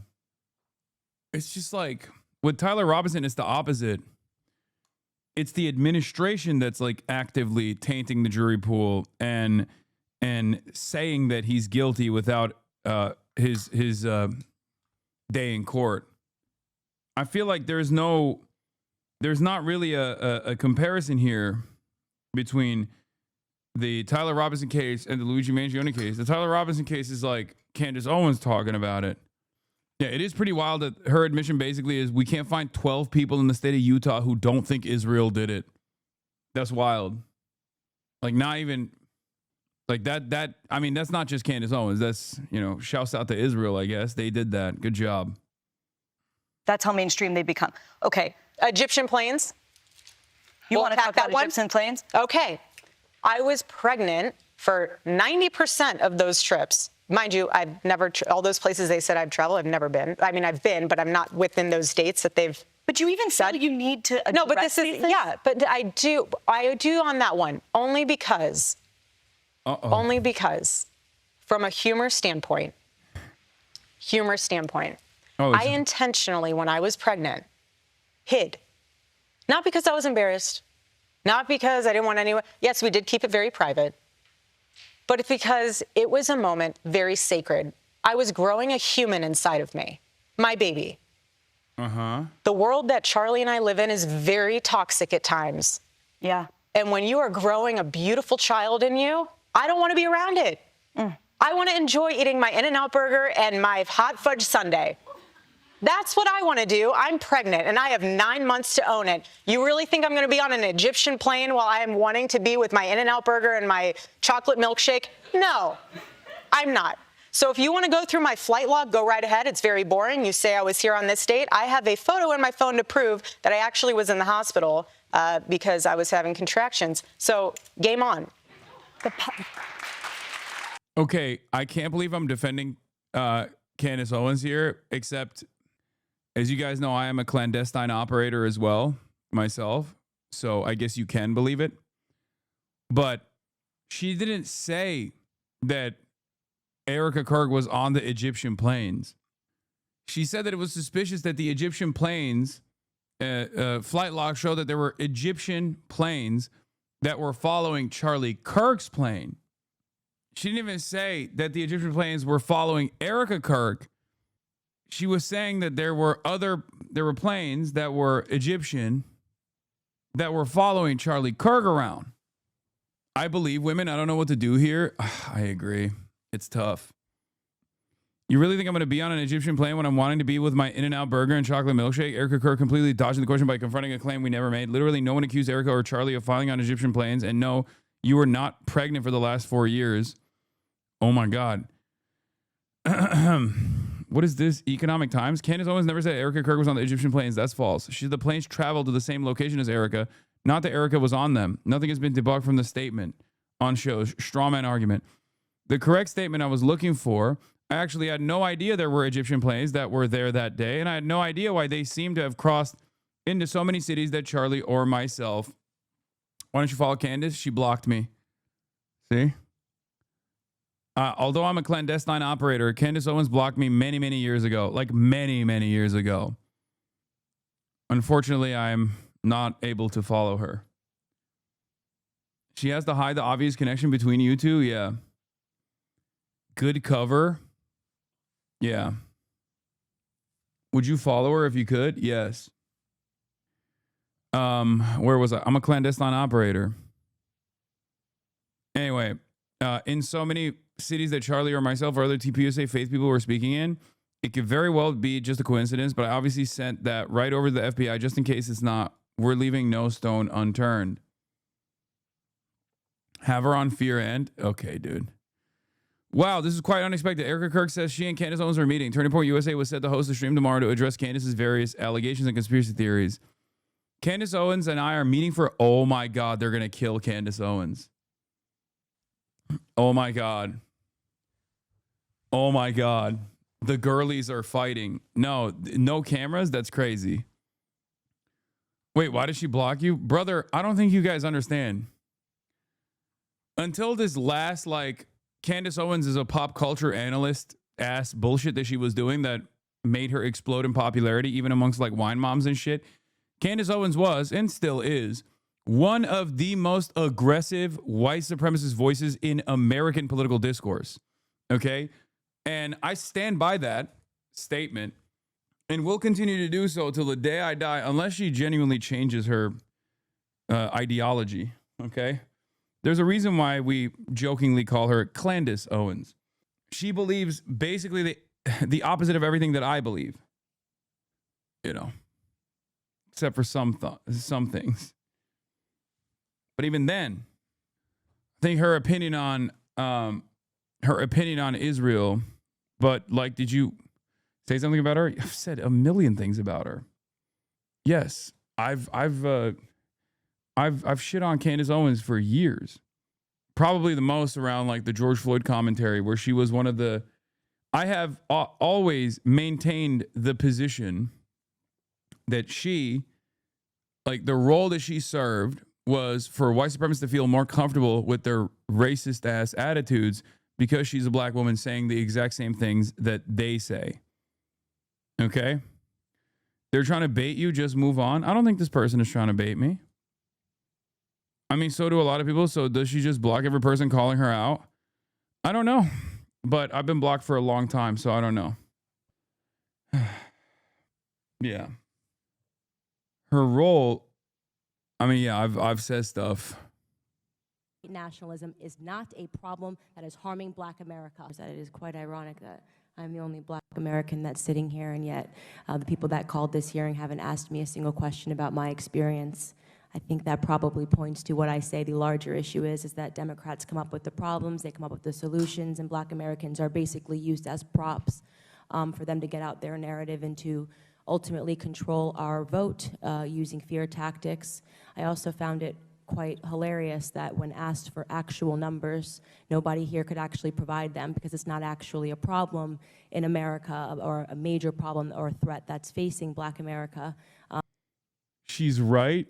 White supremacy is not a problem that's a major problem facing Black Americans.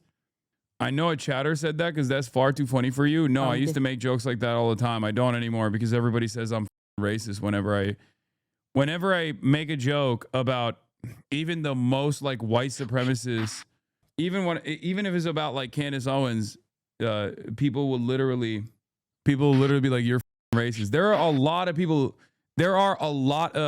people in the content sphere who get so mad and say I'm actually insanely racist for what I've said about Nicki Minaj and what I've said about Candace Owens.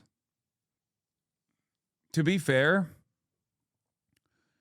there are ways in which you can actually say something about like a Black conservative person that could be racist, right? Like, so there's not, I'm not discounting that at all. They're calling the Hasanabi of the NFL. Ain't no way. Okay, chill. People still get mad when you call her KKK Clandis. Yeah, people get mad at that. People still get mad at me for saying her name is Candace Owens. This is, again, just election rhetoric. This is, again, just an attempt to assault an administration that is doing all that they can to help. You hyperfixate on Black people and it gets weird at times. You are more generous with white men who inspire the role Candace plays. No, as a matter of fact, I do the exact opposite of that.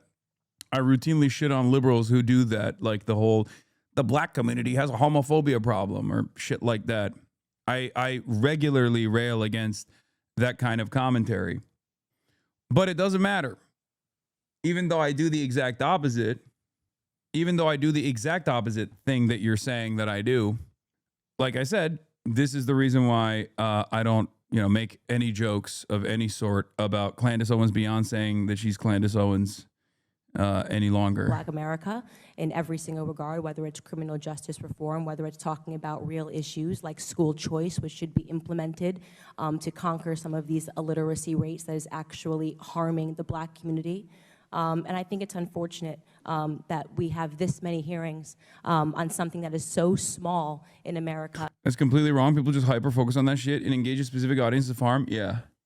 Yeah, no. Like, I assume there's, like, probably a liberal contingency that's mad at me for calling into question Jasmine Crockett and saying that her takes on Israel are really bad, stuff like that. And that's, like, instantly... It's misogynoir allegations and the notion that like I'm hyperfixating on Black people doing the same thing that like white supremacists do. I put you on a low priority list of anti-Black racists, but I believe we're all indoctrinated to disproportionately surveil Black bodies in general. Okay. Thank you for putting me on a low priority of anti-black racism. Just, guys, calm down, okay? It doesn't matter. It doesn't matter. Please stop. At least this person is not saying they're warning others about my anti-black racism like that one chatter was. Okay? And we aren't having real hearings. I actually don't think the Democrats have completed a single day of real work since Donald J. Trump went into office. This has just been about attacking his administration day in and day out with things that do not matter. White supremacy and white nationalism is not a problem that is harming Black America. Let's start talking about putting fathers back in the home. Let's start talking about God and Thomas Sowell is obviously like the number one purveyor of this kind of sentiment. Like he is perhaps the most like responsible figure for modern white supremacist black conservative commentary. And she's just carrying on that torch and did so for many, many years. And there is definitely a market for this kind of thing. There is definitely a market for this kind of thing because racist people love having a token. Racist people, white supremacist people love hearing white supremacist commentary coming from a black voice. They love it. They're like, oh, yeah, see? Well, Candace is saying it too. You can't call me racist. You know? Clarence Thomas is actually someone who was one-shotted by Thomas Sowell, which is so embarrassing. But yeah. religion and shrinking government, because government has destroyed Black American homes, and every single one of you know that. And I think many people should feel ashamed for what we have done and what Congress has turned into. It's days of our lives in here, and it's embarrassing. Yeah. The Price of Self-Respect by Pillboy is an... How could you possibly... The Art of Bootlicking, Claws, The Jester in the Night, The Infinite Black Money Glitch, Tokens Get Spent. Is it really true, though? I feel like it makes sense, but I see libs saying that I have a black friend thing more than conservatives saying Candace excuses my racism. No, they adopt the same liberal framework of, like, they adopt standpoint theory, where they're like, oh, this black person is saying the things that I always suspected about black people, and she's a black woman, so of course she knows from her own personal experience. That's very powerful, comforting. That's a very powerful tool for comforting races. Okay? That's what it is. Like, doesn't it confuse you at all that there is not a single black Republican that is from a district that has a higher proportion of black people than the average? It's white people that vote for black Republicans. And that's precisely the reason why black Republicans don't actually advance any sort of black cause at all. They come from white districts. They advance white causes. They advance white supremacist attitudes. There's also a reason why when black Republicans they go up and talk at CPAC and on numerous other conservative conferences, the overwhelming majority of their commentary revolves around how, because they're black, they understand racism, and Donald Trump certainly ain't it. That's what they say over and over again. They rarely ever talk about other shit, because that's ultimately the goal.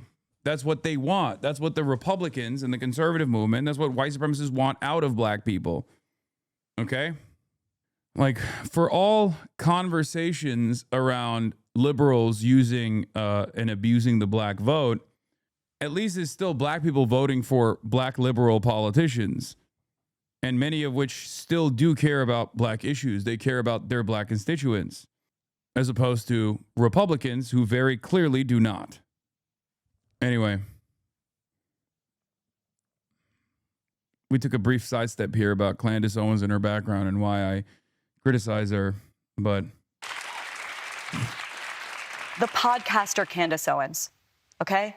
At one time, a friend of Charlie's, at one time, an employee of Turning Point, She has been one of the main peddlers of these conspiracies, and she is making a huge amount of money on it. She is building her business off of these lies. What do you want to say to her and the other people that are putting these lies out into the world right now? Stop. That's it. That's all I have to say. Stop. Okay. The next question comes from a person who may be familiar to you, Erika, because Charlie interviewed him for his show last August. Rob Henderson, to you. Thank you, Bari, and thank you, Erika. During that discussion with Charlie, neither of us knew that was going to be the last long-form interview he would ever conduct, because his life was cut short by the actions of a very disturbed young man. As someone who admired Charlie's ability to offer young people a productive and optimistic path, I wanted to ask, how should the conservative movement think about cultivating leaders and role models for young men, and how can it continue offering them? Ooh, she reached a certain level of prominence. Now they're calling into question her drip. Wealthy people think the rest of us are stupid. Ooh. Wealthy people hold such little respect for the public. They believe they can outright purchase common sense via influence campaigns. We don't believe Tyler Robinson acted alone and killed Charlie Kirk. Can you respectfully shut up and accept that you can't afford to change that? Of course, as a Daily Wire fan, Britta, no soup for Knowles. I mean, her username is literally dedicated to Michael Knowles. Wealthy people think the rest of us are stupid. She's getting the Hasanabi. She's getting the Hasanabi pocket watch. Oh shit. Oh shit. Isn't the hat you're wearing $20,000? Yeah, it's $1 million. It's free, brother. I got it on stream. A chatter gave it to me when they stream sniped me. But yeah, I do appreciate the hello. I do appreciate the Hasanabi treatment that when other people get it. She's not a socialist or a communist, though. It don't matter. She dared criticize the wealthy in any way, shape, or form. That's it. There is something in the mind of the average American that I like to call peasant brain. Okay? Serf mindset, peasant mindset. Even if you're doing it cynically, even if you're talking about like the wealthy in a cynical way, as like in a grifter kind of way, you're so conceited. Yeah. Thank you. I agree.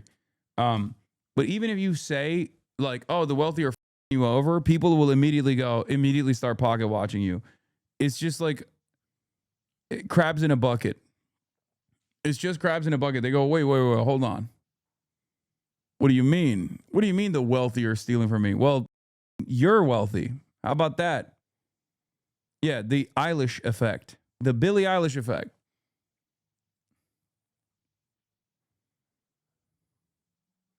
Them a constructive alternative to the toxic currents Charlie so astutely criticized? It's a great question. First of all, your interview was amazing. It's one of my favorite ones to look back on. Charlie connected with you very well. And I can always tell when he does on his show. I always watched his show. And I could always tell. Hasan stealing my free Prime subs? Exactly. I'm stealing it from that chatter. I'm stealing it from all of you.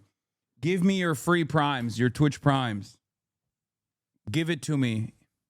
Yum. I demand it. The Piker Broadcasting Service is sponsored by you, the viewers, for you, the viewers. Your subscriptions are the only way that you can support the show, and it helps you maintain my editorial independence. PBS is for you, by you. Because his question... Stop Kyson adding. That's crazy.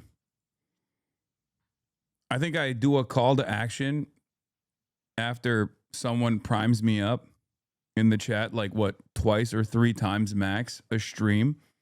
I don't run any ads whatsoever.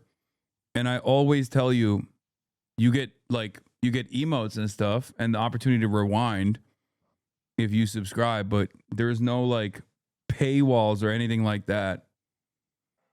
I'm pretty open about this stuff. If you want to support, you can. If you want to support, you can subscribe. But if you don't, then that's also fine. Everything is free. And there's not even ad breaks anymore. What is this? You stop streaming if people don't? Yeah. If people don't subscribe, I'll stop streaming. No. Why was that tier 2 27-month subscriber you argued with yesterday perma-banned while you were offline? No wonder your sub count on Twitch is lower when a lot of people banned in your chat were subscribers. I watch other streamers too, and they almost never perma-ban their subs, especially not long-term subscribers. No hate, just asking. I don't know why the mod team made that decision, if they actually made that decision at all. But what I can tell you is this. I will ban you, even if you're a long-term community subscriber, if you say some fuck shit, if you're being heinous in your commentary, if you're being hateful, okay? Also, the very fact that you, quote-unquote, know that this person was banned implies that it's probably you, all right? Like, how else could you have come to this conclusion? Awfully suspicious. I didn't even know that that person was banned. What's their username? I forgot. But yes, while other streamers might not do that, I treat you like a human being. And I treat this like a community. And if there are long-term members in this, I checked his logs after you ended your stream and noticed. Wait, what? How can you notice that off their logs? What was the name of the 27-month subscriber? Subscriptions are completely optional. I do appreciate it when you do subscribe. Huge IQ, small PP. Let's see who banned him. Lake McGroove. Lake McGroove with the post-stream ban. Clapped his ass. I wonder why he did that. Lake, why'd you ban him? For being a Bardella supporter? Do your mods ban people when offline often? I don't know. The 95% comment? What was it? 95% of black slaves were sold by black Africans? Okay, but, you know, I understand that. But, you know, if I had a conversation with him and I didn't ban him, you shouldn't ban him either. Your mods ban your subs and you unban the racist shitheads in the chat. It's pretty insane, to be honest. No, we end up banning them after the fact. Listen, guys. Listen. We don't. I mean, clearly the reason why Lake banned this person is because he says some racist shit. Okay? This was racist. Every ring you have is a banned sub. You know what? I'll do a ban appeal soon. How about that? And his engagement would shift. And he always loved that conversation with you. As the CEO of Turning Point USA, it is my responsibility to make sure that our youth is in good hands. Our chapter leaders are amazing. And there's some leaders within those groups you guys have not even seen or heard about yet, but you will one day, and you'll be blown away because they are amazing kids. We had 2 of them at our gala event this weekend, and they spoke in front of our donors. It was the first time I ever met them. Phenomenal kids. Not only are they smart, they have a heart. Not only do they have a heart, they can understand and see the Gen Z landscape in a way that we can't. And from a peer-to-peer communication level, they're phenomenal. So I personally, having a front row seat to the rising generation, the courageous generation, they're amazing. Yes, there are bad apples. Millennials, we got them too. So do the baby boomers. So does Gen X. Bro, she is so Homelander coded. She has such a unmistakable negative riz, negative aura around her. It's just odd when she's whenever she's just like trying to talk about some shit. I feel like she just dances around the issue and the vibes are so it's not even helping her. Like, even this is supposed to be a positive interaction, and even then it's like kind of odd. The negative interactions are even worse. Lady. You are standing, you are laying right behind me. I'm going to accidentally step on you. Get out of there. No. Oh, God, you're so cute. I can't even do nothing. Ay, ay, ay. Okay, I just can't move. No one's escaping the bad apples. It's just the batch.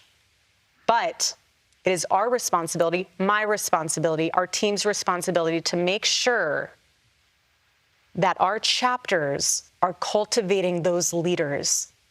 So when they leave high school and they decide not to go to college, they're in the workforce being incredible people and incredible leaders. They might not be influencers. Not everyone's meant to. Everyone plays a very specific role. But they'll be someone in something very important, and they'll plant seeds. And that's all you have to do, is plant the seed. And then let truth grow from there. But thank you again for the time that you spent with my husband on that final conversation. It meant a lot to him. And it means a lot to me to be able to have that to show my babies one day. Thanks, Rob. Coming up, should women focus on their careers or building their families? We'll ask Erika Kirk what she believes as a mom and now as a CEO.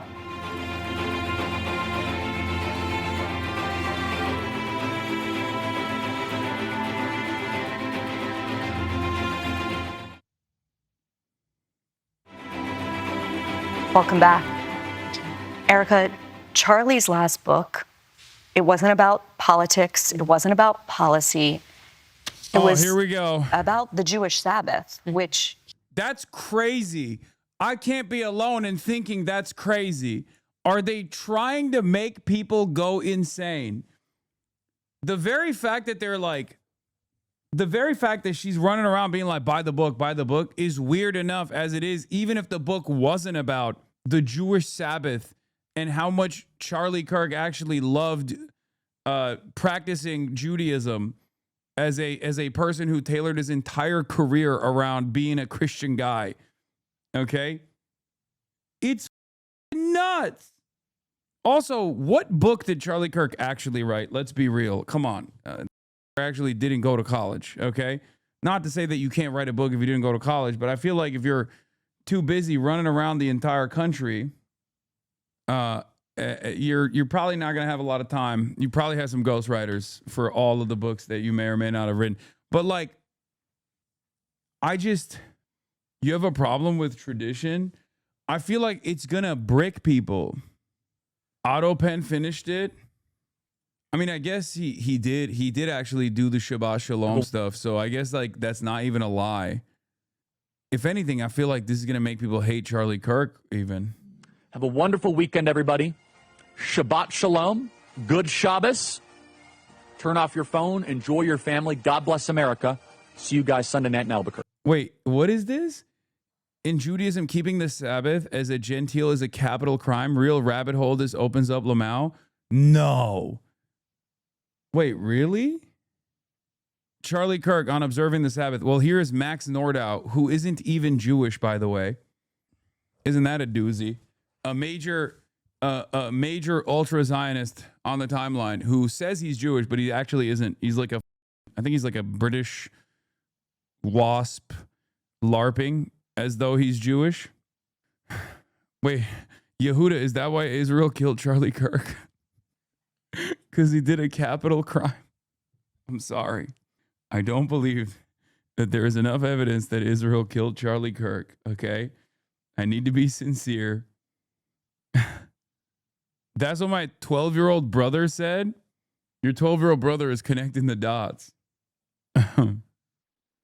Yes, he says in his Twitter bio that he's Jewish, but he's not. My next book on the Sabbath, it's called Stop in the Name of God, because Shabbat means stop or ceasing. So I'm not here to sell you a book. It's not even for sale yet. It's just something to think about. And it's honestly how the Sabbath saved my life and helped preserve my family and helped preserve my career. I grew up in a church environment that at the very best would de-emphasize the Shabbat. At the very worst, say that the Sabbath doesn't really matter. The Sabbath is in your heart. You don't need to observe it. Yeah. if you believe God is in charge and if you believe genocide. Isn't Sabbath just Sunday? For Christians, it is. It's supposed to be like the day for church, the day of rest. For Jews, it's different. It's Saturday, and it's actually from sundown on Friday night until sundown on Saturday night. And for not even like secular Jews don't even follow this practice for the most part, but like more conservative, like more fundamentalist or like Orthodox Jews and whatnot will actually follow Shabbat, or we'll have a dinner on Friday night, but then for that entire time frame, they won't use any tools, like they won't use any electricity, they won't use any equipment. That's the reason why if you go to like Cedar Sinai, if you go to Cedar Sinai, I think is one of the hospitals. Like if you go to a hospital like that on Saturday, there's a Sabbath elevator. You can't press any buttons, so the elevator will literally stop at every floor in order to make it easier for Jews to, for not Jews but like Orthodox Jews to not have to press any buttons or anything like that. But then also on top of that, this is one of my favorite aspects of Judaism in general. And Felix Biederman likes to say it's very similar. Mormonism is very similar to Judaism for this reason as well. There are so many like interesting ways to break the rules. So one of my favorite aspects is that Orthodox Jews can hire a Shabbos goy, okay? Which is, and some people in this community have probably done this because it's like the easiest way to make a buck where you don't really do anything. But on Saturdays, you can literally press buttons for your Orthodox Jewish clients in their stead. So this is like a funny loophole that exists where you go and you help around the house. And of course then, the thin Jew line. Okay, well I know that too. Come on. Yes, there is a thin line that actually encompasses the entirety of Manhattan and even Brooklyn as well. That is also supposed to, what is it again? I forget the thin. Well, the thin Jew line is a meme, but there's a thin piece of string that is connected. A fishing line encircles Manhattan, protecting the sanctity of Sabbath. Yeah, it's just like a wire. A clear fishing line is tied around the island of Manhattan. It's attached to posts around the perimeter of the city from 1st Street to 126th. The string is part of an eruv, a Jewish symbolic enclosure. Most people walking on the streets of Manhattan do not notice it at all, but many observant Jews in Manhattan rely on the string to leave the house on the Sabbath. The concept of an eruv was first established almost 2,000 years ago to allow Jews more realistically follow the laws of Sabbath rest. Particularly one, no carrying on the Sabbath. According to the laws of the Sabbath rest, nothing can be carried from the domestic zone into the public zone on Saturday. That means no carrying house keys or a wallet. It also means no pushing a baby stroller. For parents of young children, no carrying would mean not leaving the house on Saturday. The eruv symbolically extends the domestic zone into the public zone, permitting activities within it that would normally be forbidden to observant Jews in the Sabbath. Strict observant of Sabbath is not just an Orthodox thing. I know plenty of observant but not Orthodox Jews that have all sorts of strict restrictions with that. My college roommate loved to smoke weed but couldn't use a lighter on Friday night, so he would light a candle before the sun set. So God is just like, that's all right. I mean, that's the whole point about being an observant person of any religion, don't you think? You're consistently trying to big brain this omnipotent, omnipresent being. It's kind of ridiculous when you think about it, but many religions do this. I like it. I think it's cool. I think it's funny. Anyway, here's another loophole that's insane. I knew my decade plus of Talmudic study would come in hand. Lemefeal. What's the other loophole?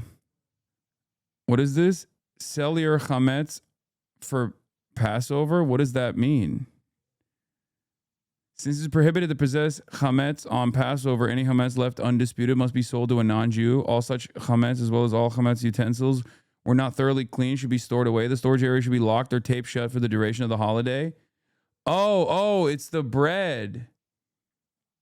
Also, yeah, I mean, y'all don't even know about kosherizing a kitchen with flamethrowers. Yeah, did you know that? This, I feel like, is an Orthodox tradition, no? Because I've only seen Orthodox Jews do this. I've never seen, like, observant Jews that are not Orthodox do this, but yeah. Please tell me about the flamethrowers. So you're supposed to kosherize the entire kitchen. I think what, like after, is it after? I don't know. I forget what it is, but it's like, that's high MMR Judaism? Yes. Yes. We're very strict, so we begin by koshering the floor. Yep. That was just a joke. But why are we running a flame throughout a kitchen that is already kosher? Because for the holiday of Passover, Pesach, we refrain from eating chametz, any food that is leavened. And for that matter, any surfaces that came in contact with such foods must be koshered by flame, especially if it was hot foods that were there. The thing gets hot very fast, so I stick my head out of the window every few minutes to cool off. We're done, and we can now begin cooking for 500 people attending our different seders. But we'd be happy to kosher your kitchen for you for a few rubles. We wish you happy Passover. Yeah. Client of mine is an Orthodox rabbi. They would have me over for Shabbos. Occasionally, they would ask me to flip a switch in the fridge for the light or a bedroom light or whatever. Real ones know the rich folks just have two kitchens, one for meat and one for dairy. Yeah. I thought the reason for kosher, the one aspect of kosher that's like very different than halal is not cooking meat and dairy in the same kitchen, or not using meat and dairy. You can drink dairy if you want, you can use dairy products if you want, but you can't do it alongside one another. And it's because you're not supposed to drown the baby in the mother's milk or something. Isn't that what it is? I don't think there's like a sanitary reason for it. Yes, the goyim to flip light switches and cut flowers and stuff is called a Shabbos goy. Yeah, Jewish loopholes for Sabbath are as Jewish as lying about going to church as Christian. Yep. Cook the baby, not drown it. Something like that, right? Isn't that what it is? That's right, but you can have chicken and eggs still. Lol, makes no sense. Yeah. That's also part of the reason why the IDF actually offered more severe punishments to a bunch of Jewish soldiers than they ever did for, like murdering children or whatever, because they made hot dogs on Saturday and they served it to the rest of the military. And because it was Saturday, they were not supposed to be working. So it was non-kosher. Only non-Jews are supposed to be working on Saturdays and cooking. So they basically cooked the rest of the brigade or whoever ate those hot dogs as well, right? Yeah, the forbidden glizzy is real. Look it up. I think it was like 3 or 4 IDF soldiers that were like severely punished. Yeah, IDF soldiers sentenced to 20 days in prison for making hot dogs on Shabbat. The pair were caught by a third soldier who entered the kitchen and saw them committing the act. 2 soldiers have been sentenced to 20 days in military prison after being caught warming up hot dogs in a military kitchen on Shabbat, according to Con 11 report on Friday. The pair were caught by a third soldier who entered the kitchen and saw them committing the act. They were summoned to trial, where they initially denied the charges but later confessed and were sentenced to 20 days in prison. One of the soldiers' fathers said that the punishment is disproportionate, illogical, and constitutes a complete lack of understanding of the disciplinary law. Their actions damaged the kosher food of all the soldiers in the unit. The incident is contrary to the values of the IDF and what is expected of those who serve in it. Isn't that crazy? Like, not the fact that they follow such strict religious protocol, but the fact that they got, like, the fact that these guys got worse punishments than, like, people who murder children or, like, rape Palestinian prisoners. Court-martial for a ballpark dog. That's right, but you can have chicken and eggs. This one is maybe the most nuts. If I get deported back to Israel for revealing this stuff, I swear. The Kaparat ceremony? What the fuck is this? Since late Talmudic times, has been widespread Jewish custom to perform kaparat in preparation for Yom Kippur. Kaparat literally means atonements. Kaparat consists of carefully, see instruction below, for passing a chicken over one's head. Oh, I think I've heard of this before. The chicken is then slaughtered in a humane fashion in accordance with the laws of kashrut. The chicken itself is discreetly donated to a charitable cause, such as yeshiva or orphanage, where it is eaten just as any other chicken. Alternatively, chicken is sold and its value donated. We ask of God that if we were destined to be the recipients of harsh degrees in the new year, may we be transferred to this chicken in the merits of this mitzvah of charity. If a chicken is unavailable, one may use any kosher fowl other than doves or pigeons, which were offered as sacrifices in the holy temple. Some use a live kosher fish. Others perform the entire rite with money and then give the money, at least the value of a chicken, to charity. Yeah, no, I know they swing the chicken over the heads to transfer. I didn't know that it was to transfer your guilt to the chicken, though. That is objectively Catholic,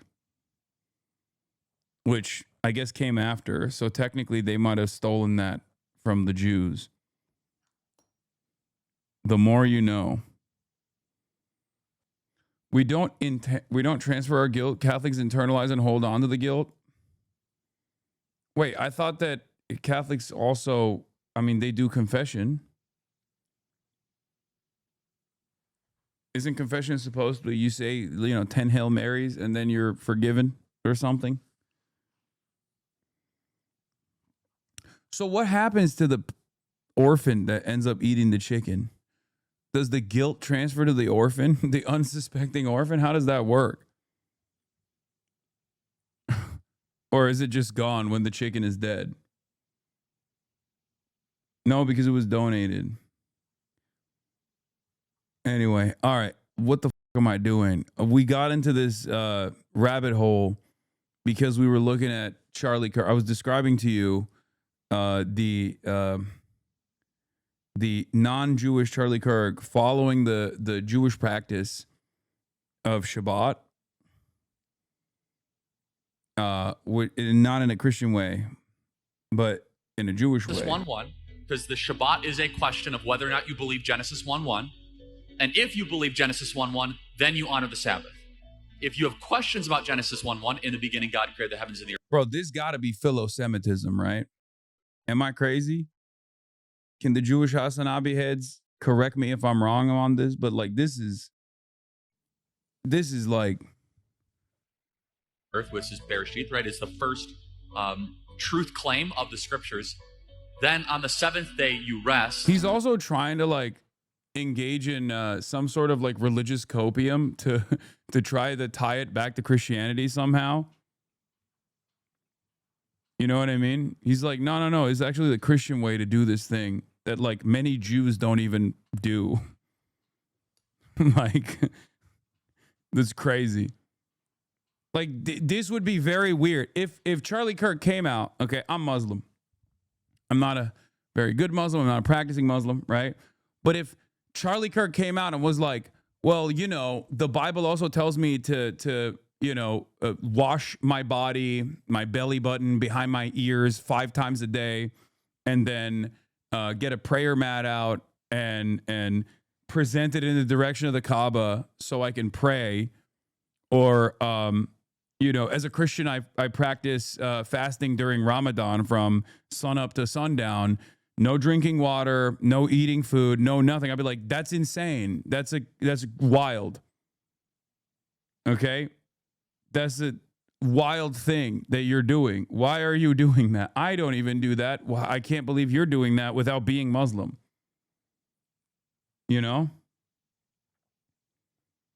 He's doing too much, is what I mean. It's called Messianic Judaism. Basically, it's an attempt to convert Jews to evangelical Christianity, is what Erika was doing to the dad in the CBS town hall. Because God created the heavens and the earth. It is the longest standing. Isn't that the opposite of Messianic Judaism? Trying to convert Jews into Christianity is the opposite of what he's doing. This is like him personally converting to Judaism. Celebration of time of the creation of the heavens and the earth. And so that realization changed my life. I could talk about this from many different dimensions, what it's meant for me personally, what it means on the macro. I will challenge the Christian church because I believe this is the most ignored commandment of the Decalogue to our own detriment. And I will go a step further and then I'll stop talking because I know we have a whole program, No, it's fine. Go which ahead. is that I believe that honoring the Sabbath is the commandment that allows you to honor the other 9 commandments, and that the enemy has gone after the honoring the Sabbath. Bro, religion is so crazy, man. What are you talking about, dude? It's like it's just, I don't even, when these guys start talking about the Decalogue and shit, I'm just so checked out. Whereas like you couldn't find a different hobby. Like it literally, I don't understand what you're doing with these specific rules. Like get into Dungeons and Dragons, man. Yu-Gi-Oh is right there. Pokemon cards is right there. And you were like, nah, I'm going to do this. And then they sit around and they yap endlessly and be like, well, Deuteronomy 17:48 actually, has a very different approach to this. I'm like, I don't care. What do you mean? Like, why do I have to act like you're telling me something that, bro, this is on Islam as well? No, I agree. But if someone was trying to tell me surahs, I'd be like, no. You know what I mean? Like, you can't get me to have a level of investment in this that you yourself have gotten, okay? Just because a lot of other people have a level of investment in this doesn't still change my perspective on this.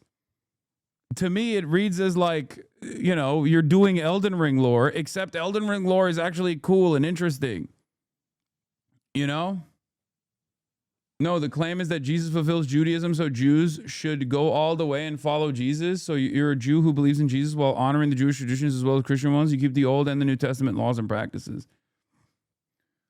Is not a hobby, it's a calculated indoctrination technique. Goal is to trick Jewish fans into thinking Christianity is more like Judaism by incorporating the parts that those hyper-religious Jews can't let go of.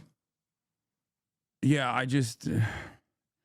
I'm not even talking about this in particular. I'm also talking about like when he will make an argument and then source the Bible for his argument. And I'm like, that's not a thing that I'm going to agree with you on. Okay? You might as well be sourcing Warcraft lore to tell me why your position is correct and mine is incorrect. Like to me, that's crazy. It's the same for, even if you were to source the Torah or the Quran, I have the same exact attitude for the record. Like, unless we're directly talking about religious rules or something, it is not something that I care about,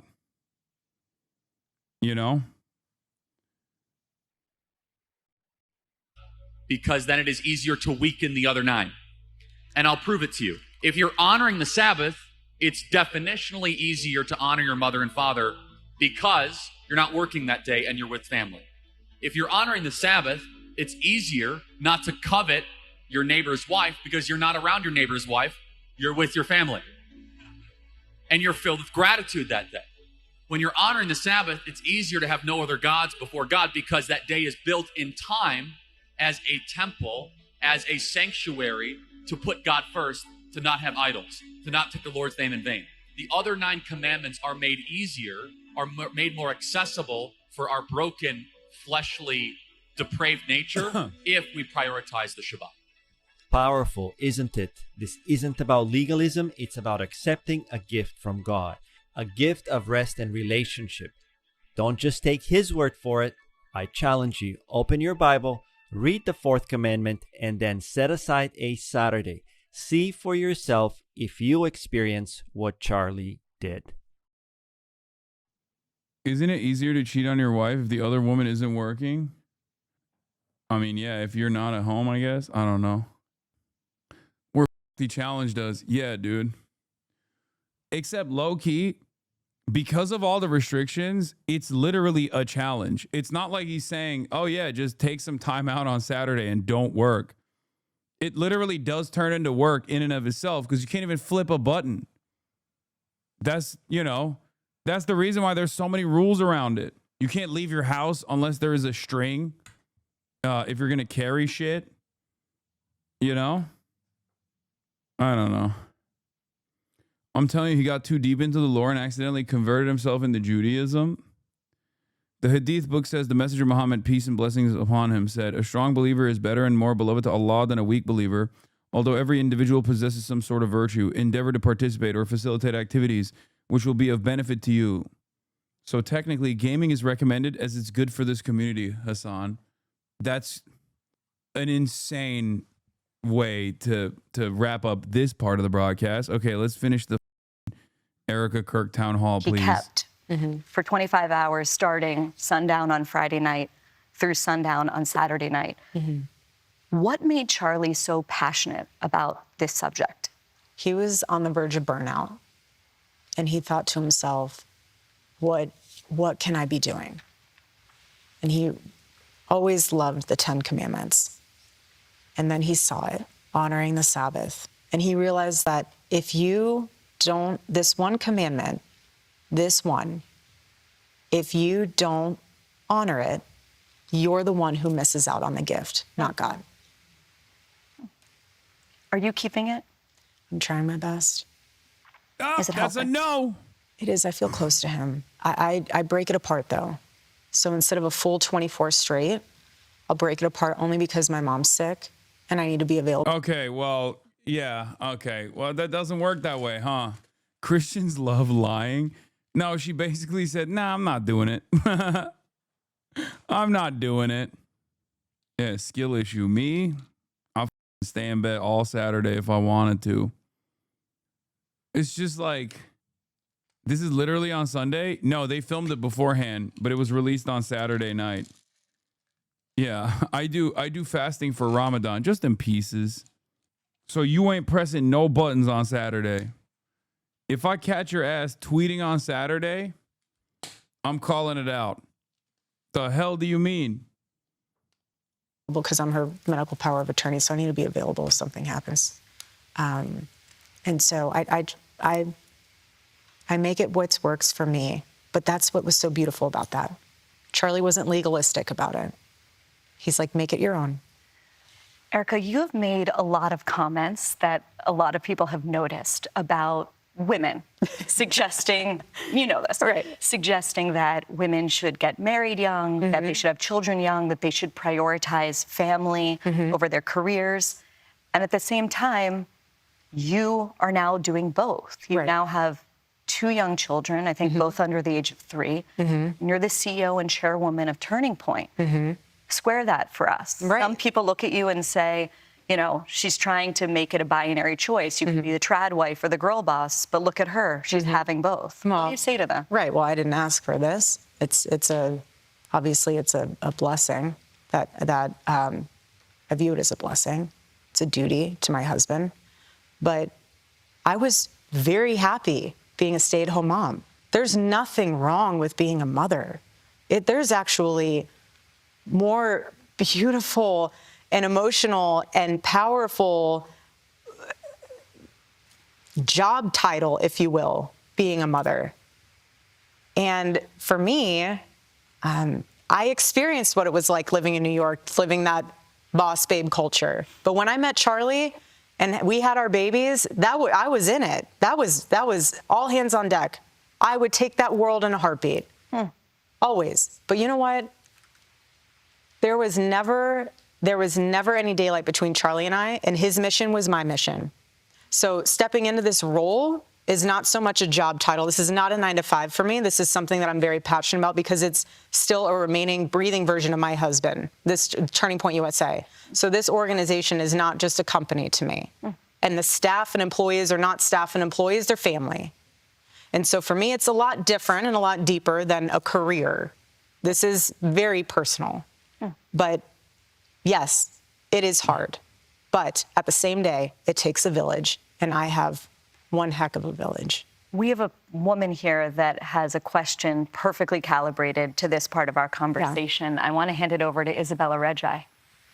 Thank you. And Erika, you and your family are in my prayers. Thank you. I'm a 26-year-old Christian woman living in New York City. I would like to stay the most victimized minority in America.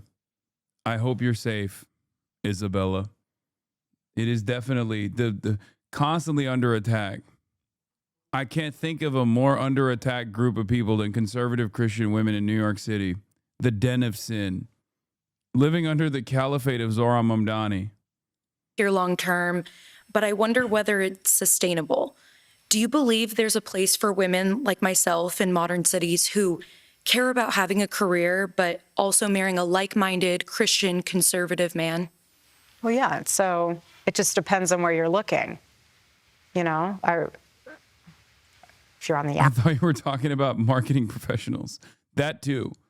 That only plays into it because you're doubly. Marketing professionals are under attack, but you're also extra under attack if you're a marketing professional who happens to be a Christian woman living in New York City, conservative Christian woman living in New York City, looking for a Christian husband.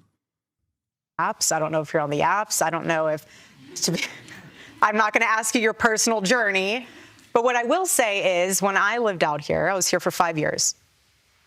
I never dated here because I saw vicariously through my roommate how terrible it was. Somehow getting drinks was the replacement of having coffee and fly out on a trip to Israel and you can maybe meet whoever the Charlie Kirk equivalent is on the same trip to Israel. That's a real story, by the way. No, I'm not on some like conspiracy shit. That part is real. Charlie Kirk and Erika Kirk met on a trip when they were both flying to Israel. And she was like, they were in line to get on the plane. And then I think what happened is she also she like tried to get a job at Turning Point USA, and I think they like met for the job interview, and then at the end of the job interview, Charlie Kirk said, "I can't give you a job because I want to take you on a date." I know so much lore, man. You're in too deep. I'm sorry. I know all of this stuff. breakfast. I personally would rather have coffee or brunch with someone than going. I don't drink. I find it unproductive, not because I'm holier than whatever. I just don't operate that way. But I always thought it was very strange how she would go to drinks with one guy and then go to dinner with another. So it goes twofold here. So if you're expecting to marry someone that I was blessed with, like a Charlie, you have to be the type of woman that will attract a Charlie. Are you going to church? Are you going to Bible study? Did you tell your pastor that you are ready for the Lord to bring into your life the man that you've been praying for? You yourself need to be prepared for that man, and only you will know how to do that. Does that mean staying out and going out with the girls? I'm not saying you sit on your couch and all of a sudden he's going to knock on your door and be like, honey, let's rendezvous. Like, that's not how it happens. It's not. Granted, my situation was a little different. I wouldn't do it. You went to a job interview. Literally. So this is how good the Lord is. He knew that because I was not dating in New York City, he knew that in order for me to know that that was my man, he had to blanket Charlie as a job interview. Because if that went in, no joke, if he came to me and said, hey, let's go on a date to Bill's Burgers, I'd be like, I am so sorry. Thank you, but no, we're not doing this. That was my mindset. I'm not. They did first meet on a plane trip to, like, on the line to get on a plane to fly out to Israel. I was not in that headspace. I just wasn't. But God will Christian birthright. Work in incredible ways when you surrender the pen for him to write your love story. And when you know that, look, if I remain in the jet stream of God's will, he will provide for me in ways I cannot even imagine. And that is my prayer for you. My prayer for you is to remain open and to remain prayerful and to let people around you know, old school style, I'm ready and I'm looking to get married and having a family. You can always have your career. Being able to have a family truly is a very limited, short window. You can start your career. If you have people and it's amazing business, have other people run it. You can still manage it. You can still pour into it, but you have your babies. And then once your babies are grown and the nest is empty, go back to your career. There's nothing wrong with that. If you don't have a career, you have your babies, the Lord's going to inspire something inside of you that you're like, you know what? There's a problem. I have a solution. How many baby companies have been born out of moms? You know, like the little carrier seat or a stroller or we live for that carrier seat. Right, 100%. I'm not trying to plug them for like something, so I'm just trying not to even say the name, but you understand my sentiment is that There's something really special and beautiful about. Also, this is low-key the first time she's actually lighting up. I have noticed that 44 minutes in, and this is the first time she's like actually invested in the conversation, which is when she's giving Christian-style dating advice to another young Christian conservative woman. Okay? Every other question, she's like, she's going off script. Making sure that you are the woman that your future husband deserves and vice versa. Do not settle. Thank you. Thanks, Isabella. Up next, the emotional moment that Erika Kirk forgave her husband's alleged murderer. Stay with us.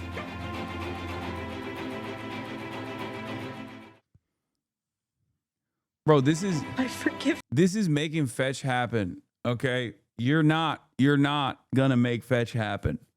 Okay? You just can't make fetch happen. It's not happening. Him.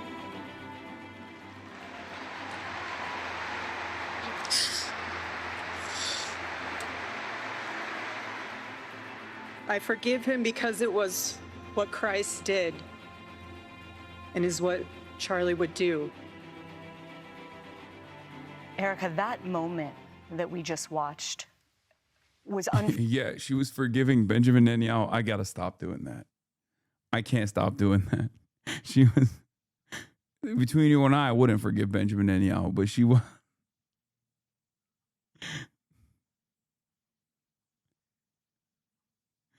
Oh my God. I was one of millions of people. That would be really funny if the ADL just kept quiet about Candace Owens being like, Israel killed Charlie Kirk for like the last 3 months every single day to an audience of millions. And then the one time I joke about it, they're like, Hasan Piker is the most dangerous anti-Semite in the business. Here he is clearly blaming Israel for the death of Charlie Kirk. And then they just put the beat on me.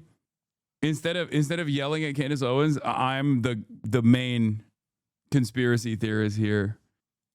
Across the world that watched you get up on that stage and forgive the man who murdered your husband. And I think a lot of people looked at it and thought, this is incomprehensible. It's almost baffling. And I want you to speak to those who are unable to understand, really, that act of grace. How is it possible that you can forgive the person that murdered your husband? I'm not forgetting what he did. I'm not condoning what he did. What he did is sick and evil. So sick and evil. Bro, look at the vibe shift. I swear to God, she can't. Like, please, look at the way she carries herself in these like pre-canned statements that she clearly practiced before she delivered it on stage here versus how chummy she was getting when she was talking about how as a Christian woman, you can find a good man. You just got to pray the Lord and the Lord will work in mysterious ways about finding a good man or some shit. Like, it just comes across as so insincere. What I am doing is releasing myself from the enemy's hands where he could have a foothold in me and he could be able to just, like I said earlier, you have a choice. Am I going to take that moment? And I will never say anything I don't mean. I really prayed on that moment. That was a game time decision. I'll never say what I don't mean. But am I going to take that moment to say, rally the troops, burn the city down, march in the streets? Or am I going to take that moment and unleash something like we talked about, even greater, more powerful, and say, it's a revival? And let that unleash and let the Lord use it in ways that no one else could have ever imagined. If you were to meet the man, I won't name him again, accused of murdering your husband, do you know what you would say to him? Nothing. You would say nothing? I have nothing to say to you. Nothing. Ugh. They're both so fake.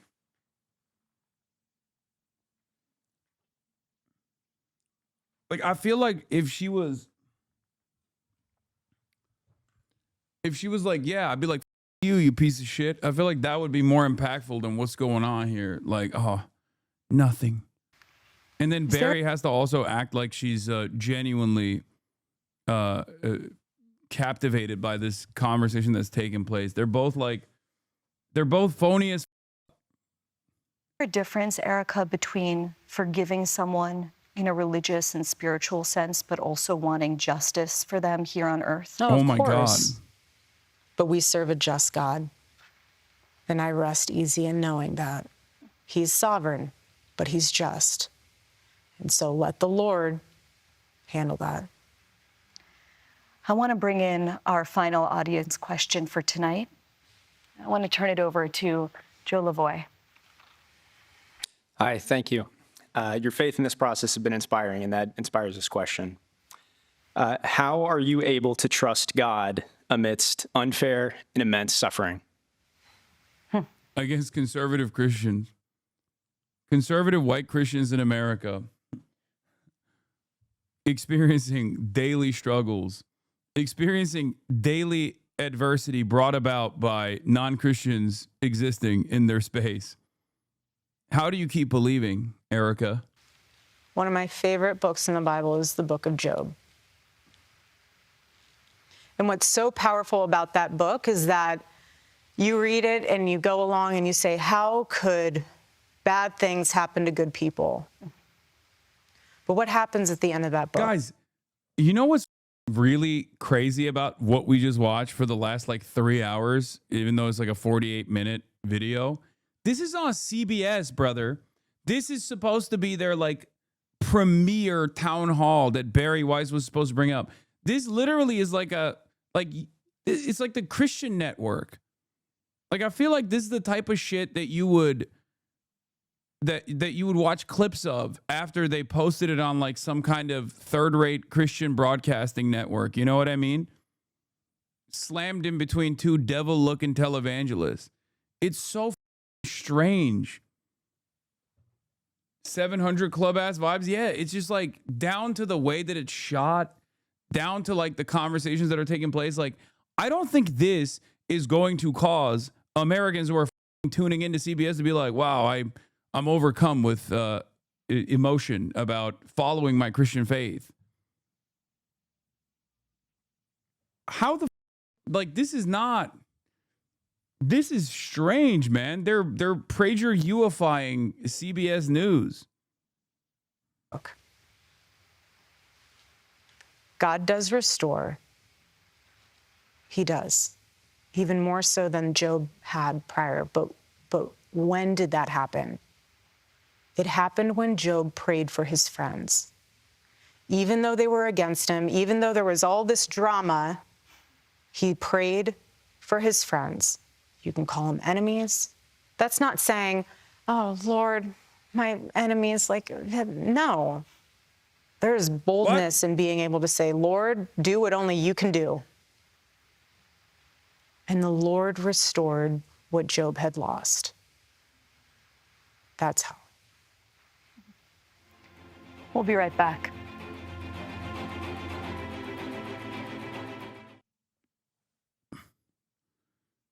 That's it, right? There's no I want more. to address something directly. Yeah, Dan Crenshaw, the girlies are fighting, but I'm not going to cover that. But yeah, the update on this is Erika says she and Candace Owens are meeting tomorrow. Turning Point USA was set to host a stream tomorrow to address Candace's various allegations and conspiracy theories. Also, another update here. Bari Weiss got Heritage and TikTok to sponsor her Erika Kirk Town Hall.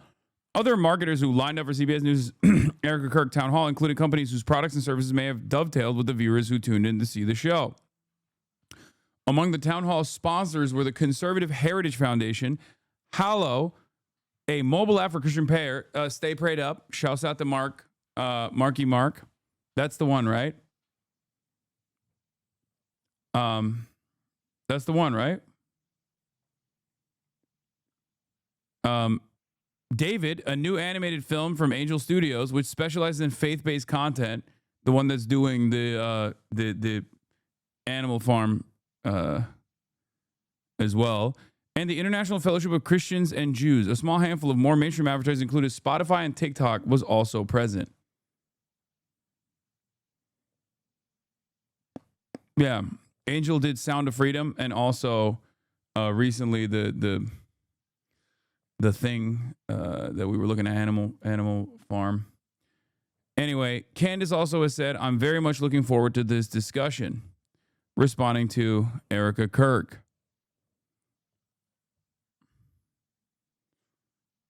I have no idea where this is going to go, but I do believe that it is far too sweet for Candace Owens to let go. It's far too rewarding for Candace Owens to just like let go from farming this shit. It would be incredibly stupid for her to stop.